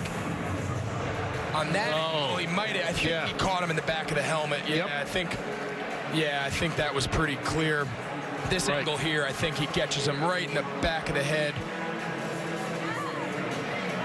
Yeah, he catches him in the side of the head, neck. Yep. That's exactly the kind of plays that they're trying to eliminate from the game at all levels. Just got to hope that McBride is okay.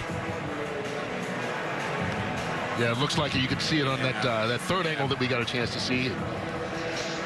Dean Blandino joins us from Los Angeles. Right up the road. Dean, what do you see here? Yeah, so we got a real good look into the replay process. 2 plays. We had the catch overturned, and now they're looking at that hit to the head and neck area of a defenseless player. It involves player safety, so replay can provide input. It does look like there is forcible contact to the head, the receiver in a defenseless posture. I do feel this is a foul. 15-yard penalty, automatic first down. And that's exactly what they call, Dean, hitting a defenseless player, Shamarko Thomas, so it adds another 15 yards on top of the 14-yard catch. Yeah, I think they got that call right, Kurt. I think at first glance from the front side, it looked like he just got hit hard in the back, but it was really clear, as Dean said. That was clear contact to the back of the head. You just got to hope that McBride is okay. Hey, go to 38, go to 38. And so you see replay get involved to get it right in that manner as well, not just overturn something. Here's Josh Johnson, mistimed it with Adonis Jennings. Yeah, I think Jennings thought he was going to scramble, and he went to take his route up the sideline on the scramble drill, and Josh Johnson just wanted him to kind of sit there and be his outlet. So much of this, we heard Norv Chow talk about reps, and the only thing they're missing is reps and practice time and playing together. You know, those mistakes and miscommunications are going to happen as the season goes on. You expect to clean a lot of that up. Remember, Johnson didn't play week 1, so 4 quarters last week and 2.5 so far this week. So 6.5 quarters with a new team. Going towards the end zone, overthrows, this time DeQuan Hampton. We talked about DeQuan Hampton earlier when they put him in a tough position, cracking on that end. That's not really his strong suit. This is a former wide receiver at USC. Big, tall, fast, explosive guy. He's got him. He just puts the ball out. That's his strength. Hampton is a down-the-field, vertical, speed-type tight end. He did his part. Johnson just missed him. We're going. No, right here on 58. So now a key 3rd down here. To go. Out of the backfield, Carter with blocks. Carter flipped into the end zone. Hey, he told Jenny Taft if he could get there one more time, he'd do a flip. This time, he delivered. How great is that? I hope Jenny holds him to that, Kurt. He promised her. I hope he holds her, but what a great play call there. A design swing screen to the running back, Carter. Great blockings. You see Adonis Jennings. You see his receivers blocking. O-lineman cutting guys in the middle of the field. And he almost, imagine if he landed the flip, Kurt. That would have been awesome. Hey, he calls himself Mr. Excitement. And he delivered. Just an absolute throttling here by the Wildcats. This is awesome. 18 yards on the reception. Carter's 2nd touchdown of the day. 3rd touchdown pass for Josh Johnson. And they go for 1 point. They love running the ball on point after tries. 33-3, courtesy of Mr. Excitement.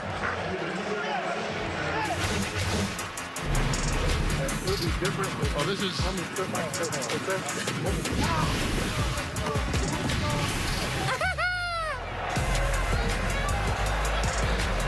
And then the forward version of it on the touchdown. Jenny Taft, he told you he'd do a flip if he could get in the end zone once more. He came through. Oh, my goodness. You know, you live up to it. You said you'd do the flip. Take me through the touchdown and the celebration. Okay. The play been drawn up all week. It was a great time to call it. I had a chance to give y'all guys the up and over, and we went up, and we went over. 6 to the boy. 6 to the boy. You know. Hey, much love, much love. Much love to Mr. Excitement. And I think he's still excited, as is everyone in black right now. Big dog. And that boy from the sweat. The sweat. And that boy from the sweat. Los Angeles scored 35 combined points their first 2 weeks. They've got 33, and we're just halfway through the 3rd quarter today. Against a DC team, we mentioned earlier, a lot of people thought might be the best in the entire XFL, but it has not been that case today, as this has been a dominant performance by Los Angeles. Oh, my. Kurt, you said it before the broadcast. You said, is this DC Defenders defense for real, or have they just really not been tested? We weren't quite sure what this Wildcats offense would look like. As you mentioned, Josh Johnson only played one of the 2 first games. But I think they've answered all those questions. Carter's still talking. He's still fired up. You can see his teammates are genuinely excited for him. That's what this is all about. That's just awesome to see, guys. Just genuinely having fun playing. And so Khalid Abdullah comes in now to play running back as DC tries to get anything positive they can get going. And they had a nice drive on the last possession, and then it kind of stalled once they got inside the plus 40. Doc Wright, yeah. Yeah, Cardell's just trying to force it. We talked about, at some point their urgency level goes up, but still going to operate within the confines of the system. Quick pass out to Eli Rogers. And the former Pittsburgh Steeler gets enough for the first down. I'd like to see them pick their tempo up a little bit here. Every offense has some turbo calls where it's just one word, everyone's up on the line, pick your tempo. They're going to have to run a lot more plays here at a faster clip to make up a 30-point deficit in less than a quarter and a half now. And more importantly, stop turning the ball over. Yeah. 4 turnovers. Doesn't matter how much you move the ball if you turn it over. Yep. False start. Offense, number 79. 5-yard penalty, first down. This Wildcats team had been plagued by the turnovers, the fumbles. Winston Moss said before practice they started doing turnover circuits, offense and defense. They really knew they needed to nip that in the bud. And now that the game is completely flipped on its head, and now the defenders are the ones struggling, turning the ball over, penalties, undisciplined football. It's not what we've seen through the first 2 weeks. Today was a little bit of a wake-up call for them. 4-man rush, and that's Abdullah. He's brought down from behind. Tywan Jones on the stop.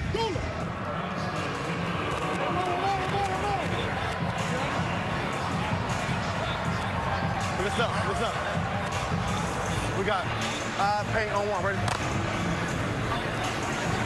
They're still committed to the run, which I understand is your identity and what you've been, but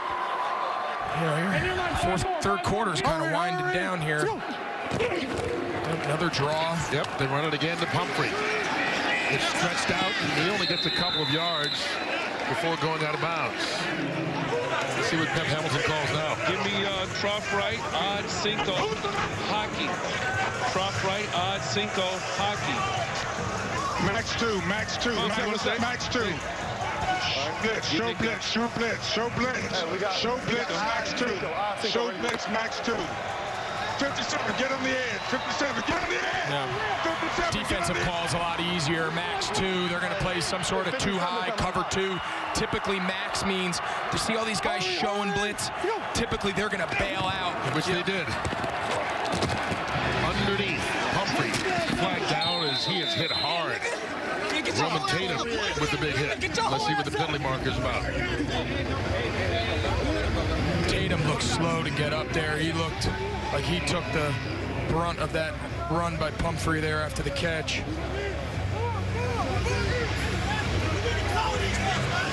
He's down on the sideline. Yeah, while they sort out this penalty. Defense holding. Holding. Defense number 97. 5-yard penalty from the previous spot. Also includes an automatic first down. That's on Reggie Howard, and more importantly, it is an automatic first down as DC tries to keep a drive alive. They get some help. Oh, Hagan, you got to get back. 5-4. Tell you what, LA's going to make it hard on them. You see on every play. We talked about it on the last third down. They got these 2 deep, high safeties, keeping everything in front of them. You want to run the ball at them. 2-3 yards a clip. That's totally fine with Winston Moss. Nick Brissett on the carry. All right, odd paint twitch. Let's go Trojan. Put out a Trojan. Trojan right, odd paint twitch. Here we go. We heard odd paint the last time. They just ran a draw to the back. Unless there's some sort of alert or check, it's probably what we can expect here. Yep. Brissett again. Well, they remain committed to the run. It moves the sticks, but the clock continues to go against them right now. It does. Right, chip odd key, China, X lightning leap. Over 6 right, bars. chip odd key, China, X lightning Over leap. 6 bars. We'll see a pass here. Chip odd key. Okay. You hear him say chip odd key. We talked about that earlier. We haven't run the Trojan Sally yet. China, usually some sort of corner out, usually some sort of underneath guy. Jones forced out of the pocket and forced to just get rid of that ball. There's just nobody open. No. There's nobody open. They're playing this deep cover 2 zone, mixing up some of the fronts, but for the most part, their secondary is saying, we're not going to let you run by us. If you want to score, prove to us you can drive the entire length of the field, play after play after play, without a turnover, a penalty, a sack, a negative play. And right now, that formula has been a successful one for this Wildcats defense. I mean, think of this. This DC team averages 29 points a game. Second highest team scoring coming into this week. They've got 3 right now and struggling. There's a completion that ought to help out Rashad Ross. Yeah, when you know a team's in cover 2, that right there is just a basic staple play. Your single side receiver, in that case, number 15, Ross, is just going to run up 14, 16 yards, bend across the face of the safety. That was one of the few times today Cardell Jones seemed in rhythm and got that ball out of his hand on time. Gain of 16 to the 21. They fake the draw, and Jones is in trouble. Devin Taylor this time brings him down.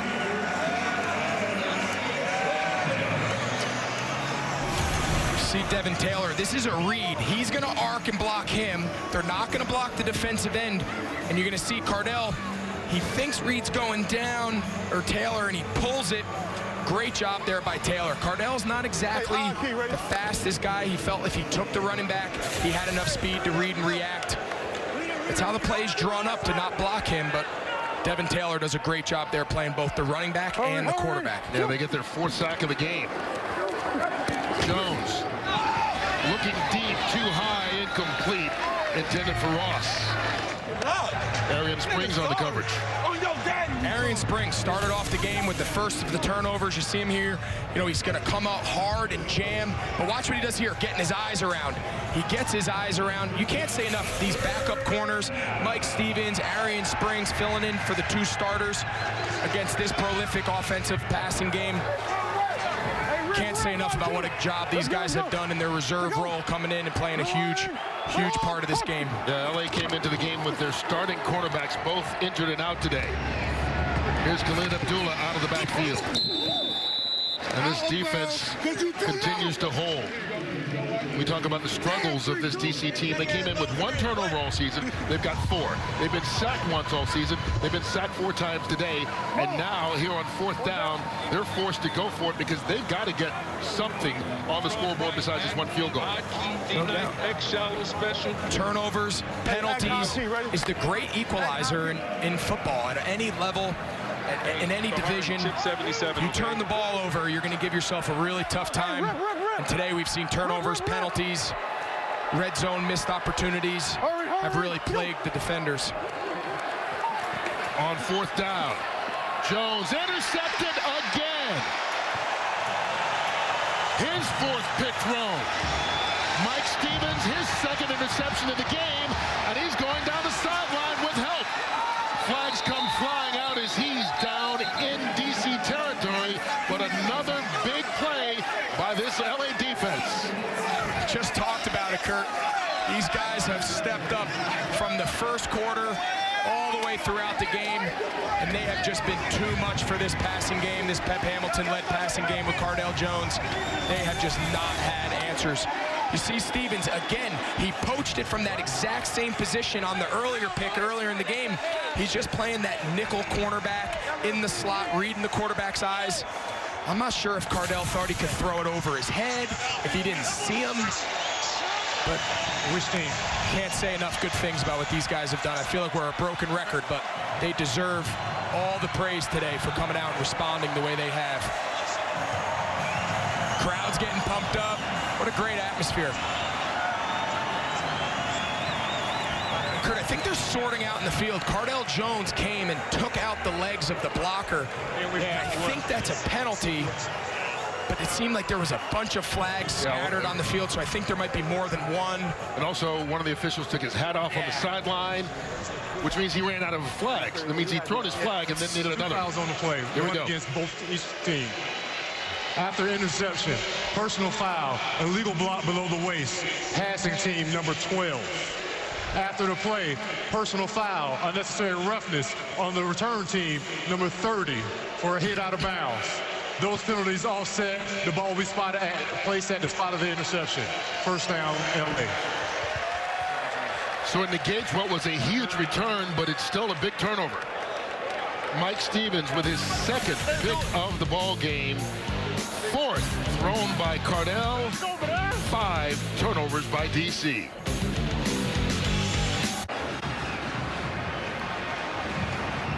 All right, so Mike Stevens gets the interception.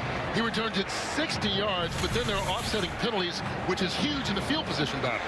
It is. I think with the Cardell Jones penalty, they're going to get 15 yards from where Stevens is tackled. They called it on number 30, but watch Ahmad Dixon, number 36, right here, come in late.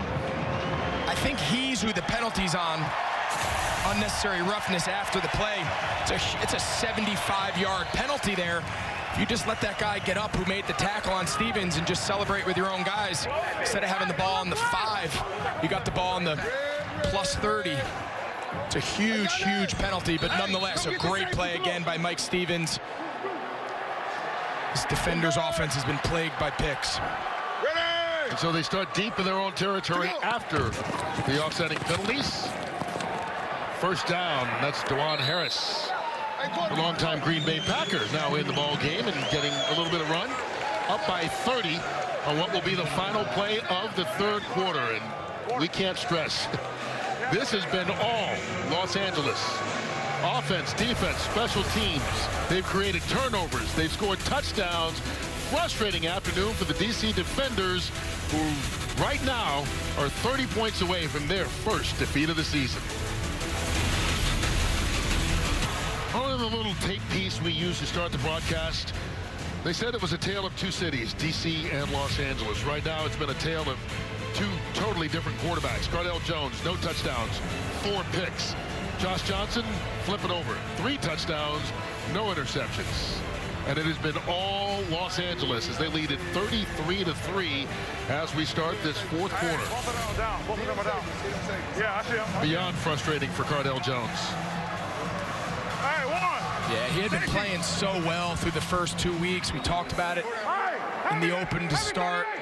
And arguably one of the top 2 players in the league to start the season. And today's just a struggle. But it's a long year. They got a lot to regroup and get back to work. Johnson. Wide open is the tight end Barnes. And he moves the chains. I like Barnes. I think he's a tight end. Of course you do. I'm biased, but you see him here lined up on the right. We saw him run this exact same route earlier in the day. Spruce runs a drag, and he just runs a little square in front of that safety. Those 2-man concepts are really easy on a quarterback to read. Really easy for him to time out and deliver the ball. Barnes has done that a few times today, and Josh Johnson has hit him in rhythm. Now be honest with me. He spent time with the Panthers last year. Do you remember? Flip. I do. He's a guy that has come in and was able to do what some of these guys come in spring and OTAs, and I feel so bad for them. They don't get a ton of reps. They don't get a ton of opportunities, and then next thing you know, rosters are cut down. But I really like Barnes. I think he's got a chance to be a good player. We're starting to see some of that today with them using him in the passing game. Hold on. There's DeJuan Harris on the run. Is this a point when you're up 33-3, you start begging for the ball? You start begging for the ball, and then after you get a few, you want to come out. Okay. Right? You want to pad the stats a few times, and then, hey, coach, let's let the guy behind me get some playing time here and get some burn, but especially as an older guy. Johnson, Spruce, his second reception of the day, and it's a big one. 45 yards on the catch and run. great job. Jordan Smallwood on the other side. He clears it out to the left side of your screen. Max protection. We just talked about Barnes. Great job on the end. And you see Nelson Spruce. He just runs through the zone coverage. Great catch. Ball's a little behind him. But what a good play, and he's deceptively fast. I mean, those guys can't catch him. This guy came into the day leading the XFL in almost every receiving category. Only had 2 catches, as you said. But he is a really good player. Yeah, made it pay off there. Here's Johnson looking for Spruce the other way, and a good coverage made on the play by Shamarko Thomas. Shamarko Thomas is a guy, we haven't talked a lot about these defenders, you know, on this defensive side of the ball today, but Shamarko Thomas is another guy they acquired via trade. He's listed as a safety. He plays kind of nickel. He can play outside corner. You see him there make a great play under Spruce on the corner route. They talked about him, that he's their most versatile defensive player. They could really line him up anywhere. Here he's lined up in the slot. He's a good player. See him kind of lined up here over the number 2 receiver. Here comes the blitz. That one caught by Spruce. It's obvious they're getting him involved in this series. He catches it right in front of Thomas again. The crowd loves it. You hear them all saying Spruce. The crowd really loves him. They've responded to this kid. Hey, yellow Nike, yellow Nike, yellow Nike. And they're feeding him. You talk about feeding the guy. You're leading the league in receptions and yards. You say, hey, QB, before we're both put out the rest here for the rest of this game, let's pad the stats a little bit before the coach takes me out. He's got 3 catches for 75 yards now in this game as he goes out to take a breather. Not a bad slow day. Hurry up, hurry up, hurry up. See him bringing both tight ends here in a heavy run situation here. 3rd and a yard. Oh, they get that and more. Martez Carter going in for his 3rd touchdown of the game. There's the backflip. Mr. Excitement. This is awesome. I mean, what an unbelievable. I mean, taking the most out of your opportunities. Talked about Elijah Hood, their starter, had some struggles the first 2 weeks. Carter's now getting his chance, and God, is he making the most of it. This LA offense looks light years different from what we've seen in the first 2 weeks. Carter, Josh Johnson, of course, getting back healthy. Saw Nelson Spruce, Trey McBride. Hopefully he's okay. Left the game after getting hit. This offense has come to life for Norm Chow. And it's a lot of fun right now. This home crowd is loving it. Okay. Oh, when I put it in the fist. All right. Yeah, I think they're... Might be taking another look at this to see if his elbow was down before the ball crossed the plane of the goal. Yeah.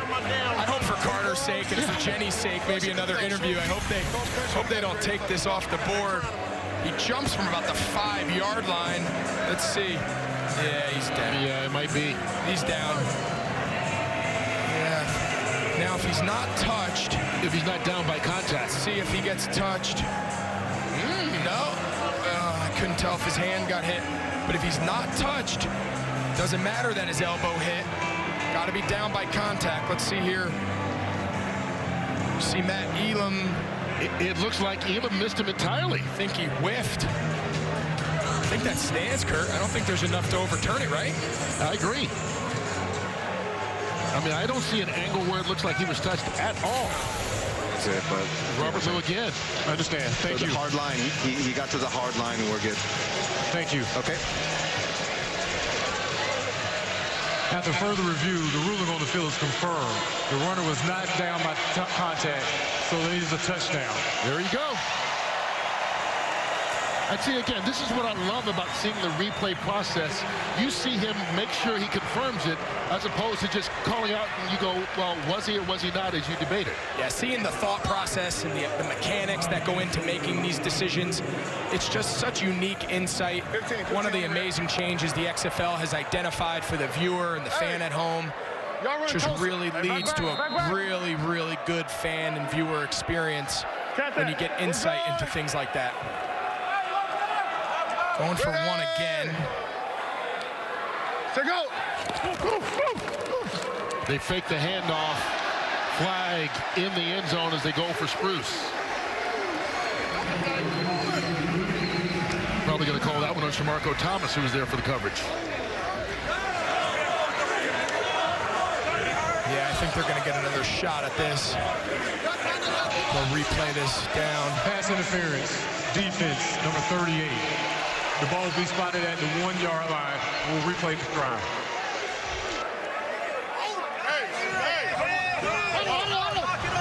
So they'll do it again, a little bit closer. That was the first time in their point-after try that they've thrown the ball. I wonder now from the half-yard line, they try to, nope, they're going to spread him out here. So yeah, empty backfield. Unless Josh Johnson's going to run, this will be a pass. A little too hot for Whitfield. So they don't get the conversion, but Mr. Excitement continues to be exciting. He's got 3 touchdowns on the day, a couple of forward flips, a beautiful back flip. Hey, the Olympics are coming to LA in a couple of years. Maybe he'll join the gymnastics team. What a day for Martez Carter. 41 yards rushing, 41 yards receiving, 3 total touchdowns, and a couple of spectacular celebrations. And his Wildcats are in firm control. 39-3 with just under 12 minutes here left in the fourth quarter. I already did. It's the second time. Mama, I love you. Daddy, I love you. Vaughn, I love you. Marion, I love you. And most of all, Junior, Daddy, love you, son. You keep scoring touchdowns, you keep put more relatives in there. Love it. You get in the end zone, you get to give love to everybody. It's awesome. Good for him. Enjoy these moments. Enjoy these opportunities. You just love to see guys make the most of their chances. And here's Tyler Palka, and he is stuck by Jerome Copeland. Let's get it down to Jenny Tafton, her new best friend. My new best friend. Am I allowed to have favorites around here? Because Mr. Excitement might be one of them, and Larry Rose as well, because they told me they're a package deal.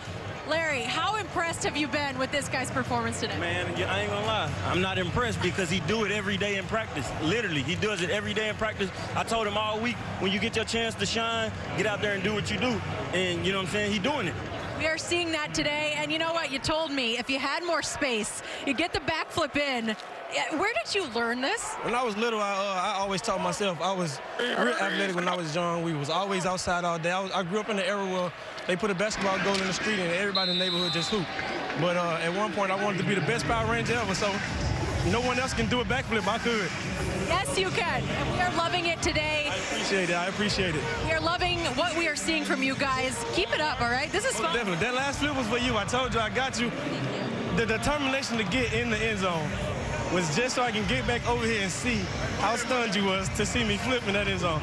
We are loving it. Everyone is loving it, guys. Thank you. Maybe another. I mean, maybe. Appreciate y'all at home for watching now. Whatever it takes to motivate you, right? It's working for him and this team. Tyree Jackson now in a quarterback, replacing Cardell Jones for DC. Part of me wishes we could just have Jenny continue to interview these guys. It looks like the Wildcats sideline is having the greatest time of their lives, as they should. You know, up 39-3 here at home after a challenging few weeks. Those guys should be excited. They should feel good about themselves. Winston Moss, what a great job he's done rallying the troops here. His guys have bought in all along.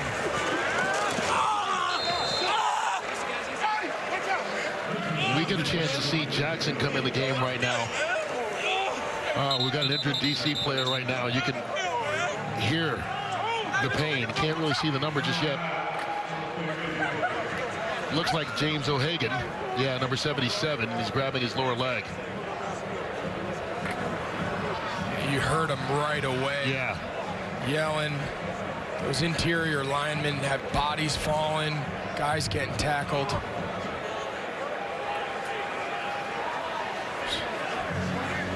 While there's an injury on the field, we'll take a brief timeout. Well, there you see James O'Hagan making his way over to the sideline. Center out of the University of Buffalo. Spent some time with the New York Giants last year, and he'll go right, obviously, into the tent so that the training staff of the Doctors can take another look at him. Good to see him put at least a little bit of weight on it, so it gives you a little bit of encouragement there.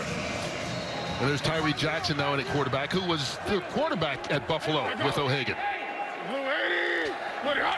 Now in here on 4th and 1. And DC picks up the first down. You know, Kurt, sometimes things that people don't see, game like this, it's 39-3. Cardell Jones is, of course, he struggled. I just watched him go up and down as his offense is still on the field. He could be sulking, pouting on the sideline. He just went up and down and dapped up every single one of his teammates. You know, the body language was, we're going to be okay. We're going to be fine. One game. Just think that speaks volumes to him and his maturity as such a young kid. They got the right guy at quarterback. He'll have better days than he had today. Yeah, absolutely. Jackson hands it off. Khalid Abdullah with the carry. And this is one of those situations you see Tyree Jackson in the game. This is not about a quarterback controversy. This is, you know, we're down 36 points on the road, less than 10 minutes left. Let's get him some playing experience. Cardell, you'll get to start again next week and be back. Yeah, absolutely. Cardell's their guy. Yeah. But I think to your point, if I'm Pep, I know you're trying to run this game out and not get anybody hurt, you know, and get out of here. But I'm going to try to let Jackson play a little bit, open the offense up, get him some valuable reps. There's not a ton of practice time. Backup quarterbacks don't get a lot of reps. I'd like to see him. Here you go. Yeah, showing his mobility with a nice run down to the 45-yard line. And here's a guy who was the MAC player on offense of the year at the University of Buffalo. Went to the Senior Bowl and was the MVP of the South team. Yeah, this is a big, strong, big arm. Kind of throws every ball like he's throwing it through a brick wall. But again, a lot of these guys just need reps. They need some experience, and yeah, this is a lost game. This is a, you know, the situation is dire. Let's build a young guy's confidence and get him some game action that's really hard to replicate in practice. And he is a young guy. That Senior Bowl stat I gave you, that was just last year. Yep. So he's fresh out of college and trying to get an opportunity to do what he can at the next level as Abdullah gets another run.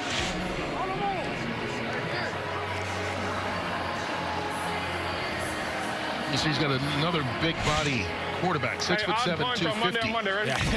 Him and Cardell Jones, yeah, great basketball team. They got the biggest quarterback combo in the league. Let go.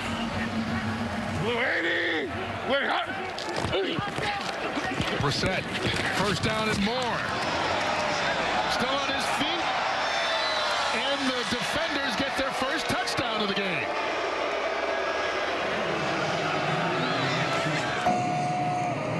And a lot of people are happy that this game is now over 44.5 points. Yes, they are. Yes, they are. Anybody who is sweating the over now can take a deep breath. Again, they've run this play a few times now. They're going to pull the backside offensive lineman. You see, it's just a single back gap type scheme, and really Brissett just kind of does the back end kind of by himself. Made the safety miss, showed his speed running away from the corner. You know, a little too late, but for teams just getting started, I can't stress it enough. To the fan and to everyone, these are lost games. These reps matter. These are guys that aren't accustomed to being in the game. Let's continue to build our roster. DC going for 3 here. Jackson picked off in the end zone. Arion Springs trying to return it. Had he taken that back all the way, they would have gotten 3. You get what the offense was trying to do. Obviously, the tackle made, play is shut down, and they don't get the conversion. So it's a 30-point game again, 39-9, as Jackson leads DC to the first time in the end zone all day long. And there's more football for you next weekend. On Saturday, these LA Wildcats will head across country to New York to take on the Guardians. That game comes your way at 2 o'clock on ABC, and then on Fox, it's the Seattle Dragons traveling to St. Louis to play the Battlehawks. That's at 5 Eastern, only on Fox. I should have threw higher. I'll expect if this LA Wildcats team that showed up today can do this thing on the road, they will be a team to be reckoned with here in the second half. And, you know, we talked about the first 2 weeks, and they did not look good. They struggled. But they've straightened themselves out today, and there's still 7 more games left in the season after today. The future looks so much better this week than it did a week ago. You know, a team in flux, made some staff changes on the defensive side of the ball. Looks to me, I think they're going to go for an onside kick here. Yeah, they're going to go for an onside kick. You see everybody now moving to the other side of the field, a more traditional kickoff alignment. And you have to announce that you're going for an onside kick just because of the way they align normally with the kickoff here in the XFL. And I think part of what we're seeing is really smart again by Pep Hamilton. Look, they're barring a miracle, not coming back and winning this game. So it gets some young guys some experience that we saw in the last series. They went for a three-point conversion that you work on in case you ever need it. We saw that. Now they try out the onside kick. This is almost like a scrimmage after a while. It is. He's saying this is not about today. And you're exactly right. This is about building situations, understanding game flow, understanding new rule nuance. I really like what Pep's doing. He's also showing his team that we never throw the towel, we never quit. But he's also getting situations that are hard to practice and don't come up very often, at least through the first couple weeks of the season. So this will be more like the traditional onside kick that you're used to seeing? Yep. I don't think any other team has tried this in any other game this season. Yeah, so what a lot of teams are doing now is they put the ball on the hash away from the wide side of the field. You can see he has the ball laid down kind of on its front nose, and they kick low line hoppers. The days of the high hop, one hop, they now kick low line drives, want it to bounce. There's the big bounce, and it's recovered by LA. Jalen Green, the wide receiver, takes care of that.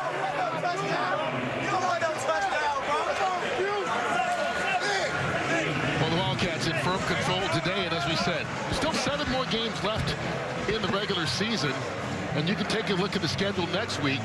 They take on a New York Guardians team that has really struggled the last couple of weeks, a Tampa Bay Vipers team that is winless. Seattle's got 1 win as well, so if they can get something going, they've got a chance against the opposition to get on a run. Yeah, they go on a 3-game stretch here where the schedule is nice and favorable. That St. Louis Battlehawks team, I saw them up close and personal last week. They lost against Houston, but that is a good team, very well coached. Jonathan Hayes, really veteran NFL coach. But this schedule lays out really nice for the Wildcats. Today, getting this win over what was thought to be one of the better teams in the league. And now they got 3 weeks against teams that if they play like this, they should have a chance to roll off a few wins in a row and find themselves sitting pretty after a tough start. And they make a change of quarterback for all the same reasons. Jalen McClendon getting some snaps now. Kid out of Baylor. I imagine we'll see very run-heavy. Ready? Here we go. DeJuan Harris in the backfield, and he gets the carry. Doesn't get back to the line of scrimmage. Going to be dropped for a loss here. You know, Kurt, I used to hate these situations, right? And which just sounds strange. You're up by 30 points at the end of the game. Everyone's having fun. But now you got to go on offense. Everybody in the stadium, everyone watching knows you're going to run the ball. And you feel like you're just bashing your head against the wall. There's 8, 9, 10-man boxes, a million guys at the line of scrimmage, and the coach just keeps calling run after run. This is tough sledding in here to finish these games out. Ready? To go. Harris again. Cutting it back inside, and then once again has a hard time getting back to the line of scrimmage. So while it may be tough for LA, it seems though DC is still playing hard on defense. They are. They got a lot of really good veteran players. Again, the way the game has kind of flowed, we haven't had a chance, but Matt Elam, you saw him there, number 22. That's a long-time veteran. I mean, he was a first-round draft pick back in 2013 for the Ravens. Next to him, Raheem Moore, second-round draft pick in 2011. I mean, these guys have played a lot of football. They got a lot of pride. Pep Hamilton's a really good coach. Spent time with him my rookie year and the second year in the league in Chicago. He was our quarterbacks coach. I have a ton of respect for Pep. He'll get these guys right. This might have been exactly what they needed. Yeah, their first road game is going to end up in their first loss. Eli Rogers from the 11.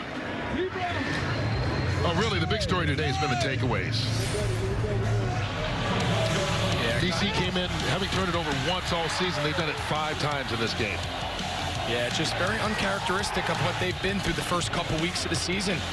And, you know, sometimes that's the way these games go. A little bit of a wild card with this Wildcats defense. Came in with some fresh energy, a fresh scheme after the change at defensive coordinator. Now, they ran into a little bit of a buzzsaw today, but like I said, I think they're confident. I think they'll be okay if they can regroup here and have a good week going forward. We've talked about the job that Winston Moss has done keeping this team together. First 2 weeks, again, they really weren't in either one of those games. They made a comeback last week in the fourth quarter to make the score close, but they didn't play well in either one of those games. They lost some players. They started without their 2 starting corners tonight, and yet they came up with 4 interceptions against the quarterback that, really had been smoking it through the first 2 weeks. They had every reason to come out here and just lay down. All those reasons you just mentioned, feeling sorry for yourself. Coach Moss said that he really worked them extra this week. They had every reason to come out here and quit, but obviously you saw it was the complete opposite. They came out from the first opening drive and absolutely dominated this game. Can't say enough about what a good job Winston Moss and his staff, veteran leaders like Josh Johnson, what they've done leading this team through what was a really kind of turbulent first couple weeks of the season.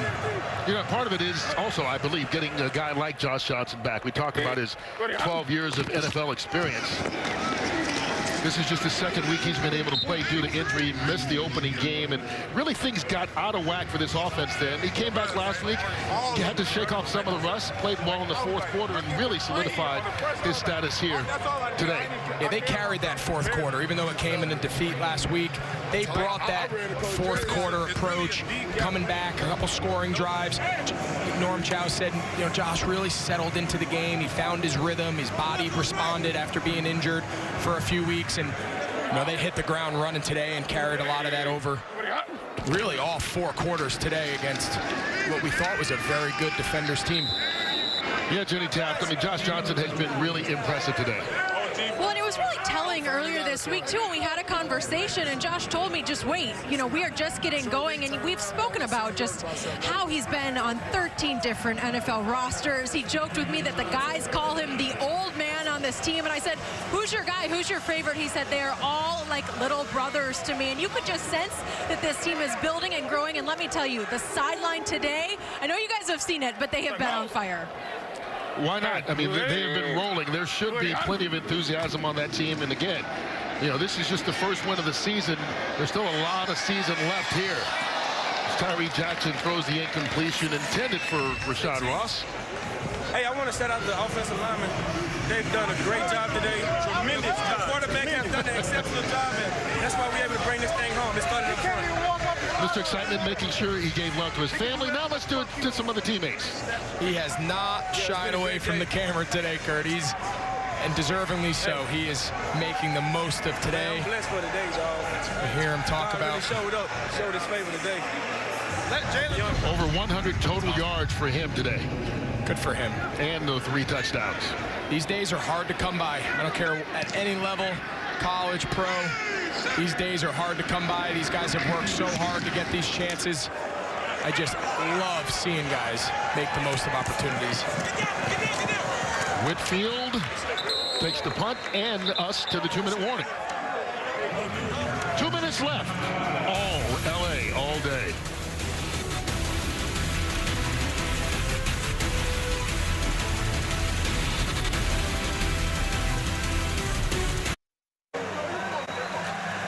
Thank you, Brian.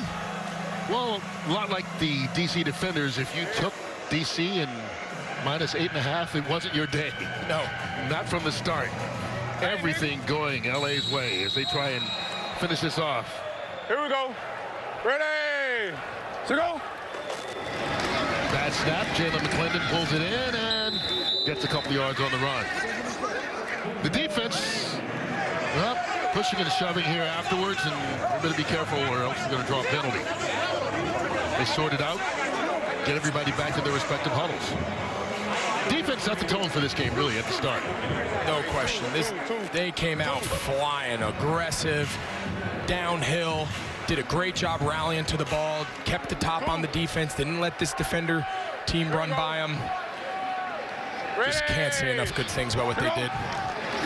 4 of the 5 takeaways, interceptions today, and a lot of big hits as well as we listen in to the sounds of the game. Put them hats on them today. Let's go. We about to bring it. Bring it. We about to bring it.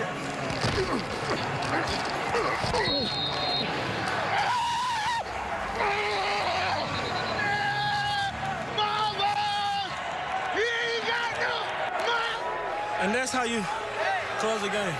Ready? Go. They closed it in fashion, good fashion. Larry Rose hitting the backfield. Kenny Bigelow with the big hit. Brings us down to 1 minute 18 seconds. The clock will start as soon as they spot the ball, 5 seconds after that.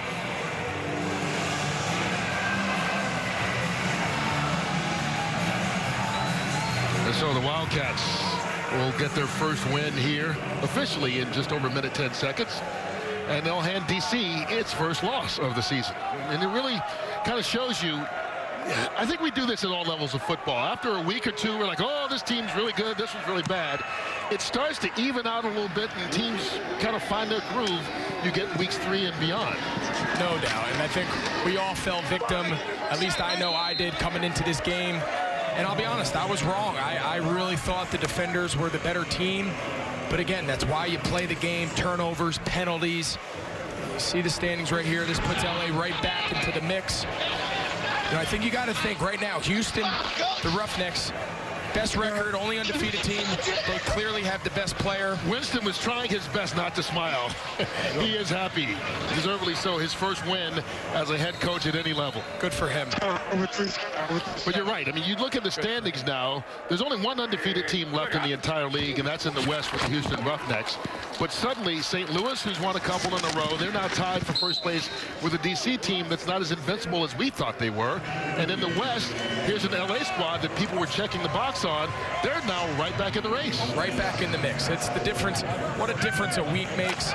You know, as we said, right now, Houston, again, how much do we know, right? We came in thinking DC was in that same mix as Houston, and, you know, LA made us really rethink that. But, you know, PJ Walker out there, what he's doing, and Cam Phillips at receiver. Those two guys are really lighting the league up, that June Jones style offense, run and shoot. They're a fun team to watch. Looking forward to getting another chance to watch them again next week against a Dallas team who, again, finds themselves right in the mix there in the West. And you've got a Los Angeles team now that with Josh Johnson at quarterback, again, we've said it earlier, it looks totally different, particularly on offense. And you think if this defense, they're probably not going to shut teams out like they did today, that late touchdown with all the backups in. But if they can stay in games with Johnson at quarterback, and we saw McBride step up today, we've seen Spruce do it previously, you know, they've got some weapons to make noise here the rest of the season. No question. Today is obviously the formula that they're going to want to recreate.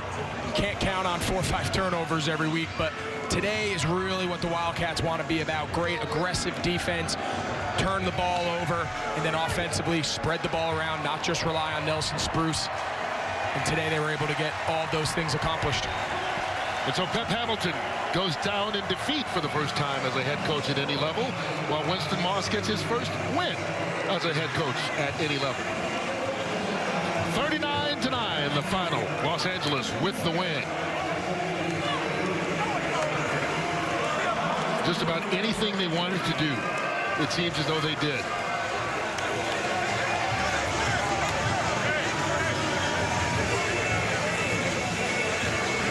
So DC falls to 2-1. LA now 1-2. Josh Johnson with a nice afternoon. 3 touchdowns, 0 interceptions. All right. And his defense, special teams, just about every unit possible contributing. Where the head man at? Where the play?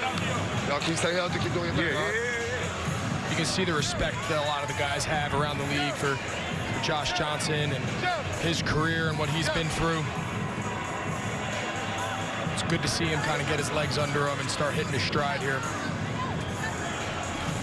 Let's get it down to Jenny Taft with the winning quarterback. All right, we're going to hear from Coach soon, but Josh, I do want to chat with you because this offensive performance today, 3 touchdowns for you, Mr. Excitement, put on a show for all of us. How proud are you of this group? I'm proud how we responded, man. Coach challenged us at the beginning of the week to not focus on our record, to not focus on what these guys' record was, and just focus on us, man, to come together as a family. And we did that today. We came together as a family, we stayed focused, and we played a great game. But it's just only one game, And we got to flush it after 24 hours because we got to travel across the country to go see a good New York team. And so now we got to try to get our season rolling. Got to keep carrying this momentum. Thank you for your time, and I'll go find Coach. Okay, thank you guys. All right, so Jenny will go back to work, looking for Winston Moss to talk about his first victory, and we talked about it a little bit earlier. What's impressive is not only the fact they won a game by 30 points today, and you look at all the numbers and you see what's on Fox Bet, and by the way, we do have a Super 6 winner. Someone won $10,000 today on this game, and guess what state they're from? Jersey. Jersey. One of your guys. Jersey people are well represented in the XFL. But it's also just impressive the job that Winston Moss did with all the turmoil this team has gone through in the first couple of weeks of the season, getting the victory. And so the Wildcats win it 39-9, knocking off the DC Defenders in front of the home folks. And that'll do it for this game and the third week of the XFL season. From my partner Greg Olson and Jenny Taft, I'm Kurt Menefee. A 30-point victory for the Wildcats to get into the win column. Up next, NHRA Racing from Phoenix. Stay tuned to FS1.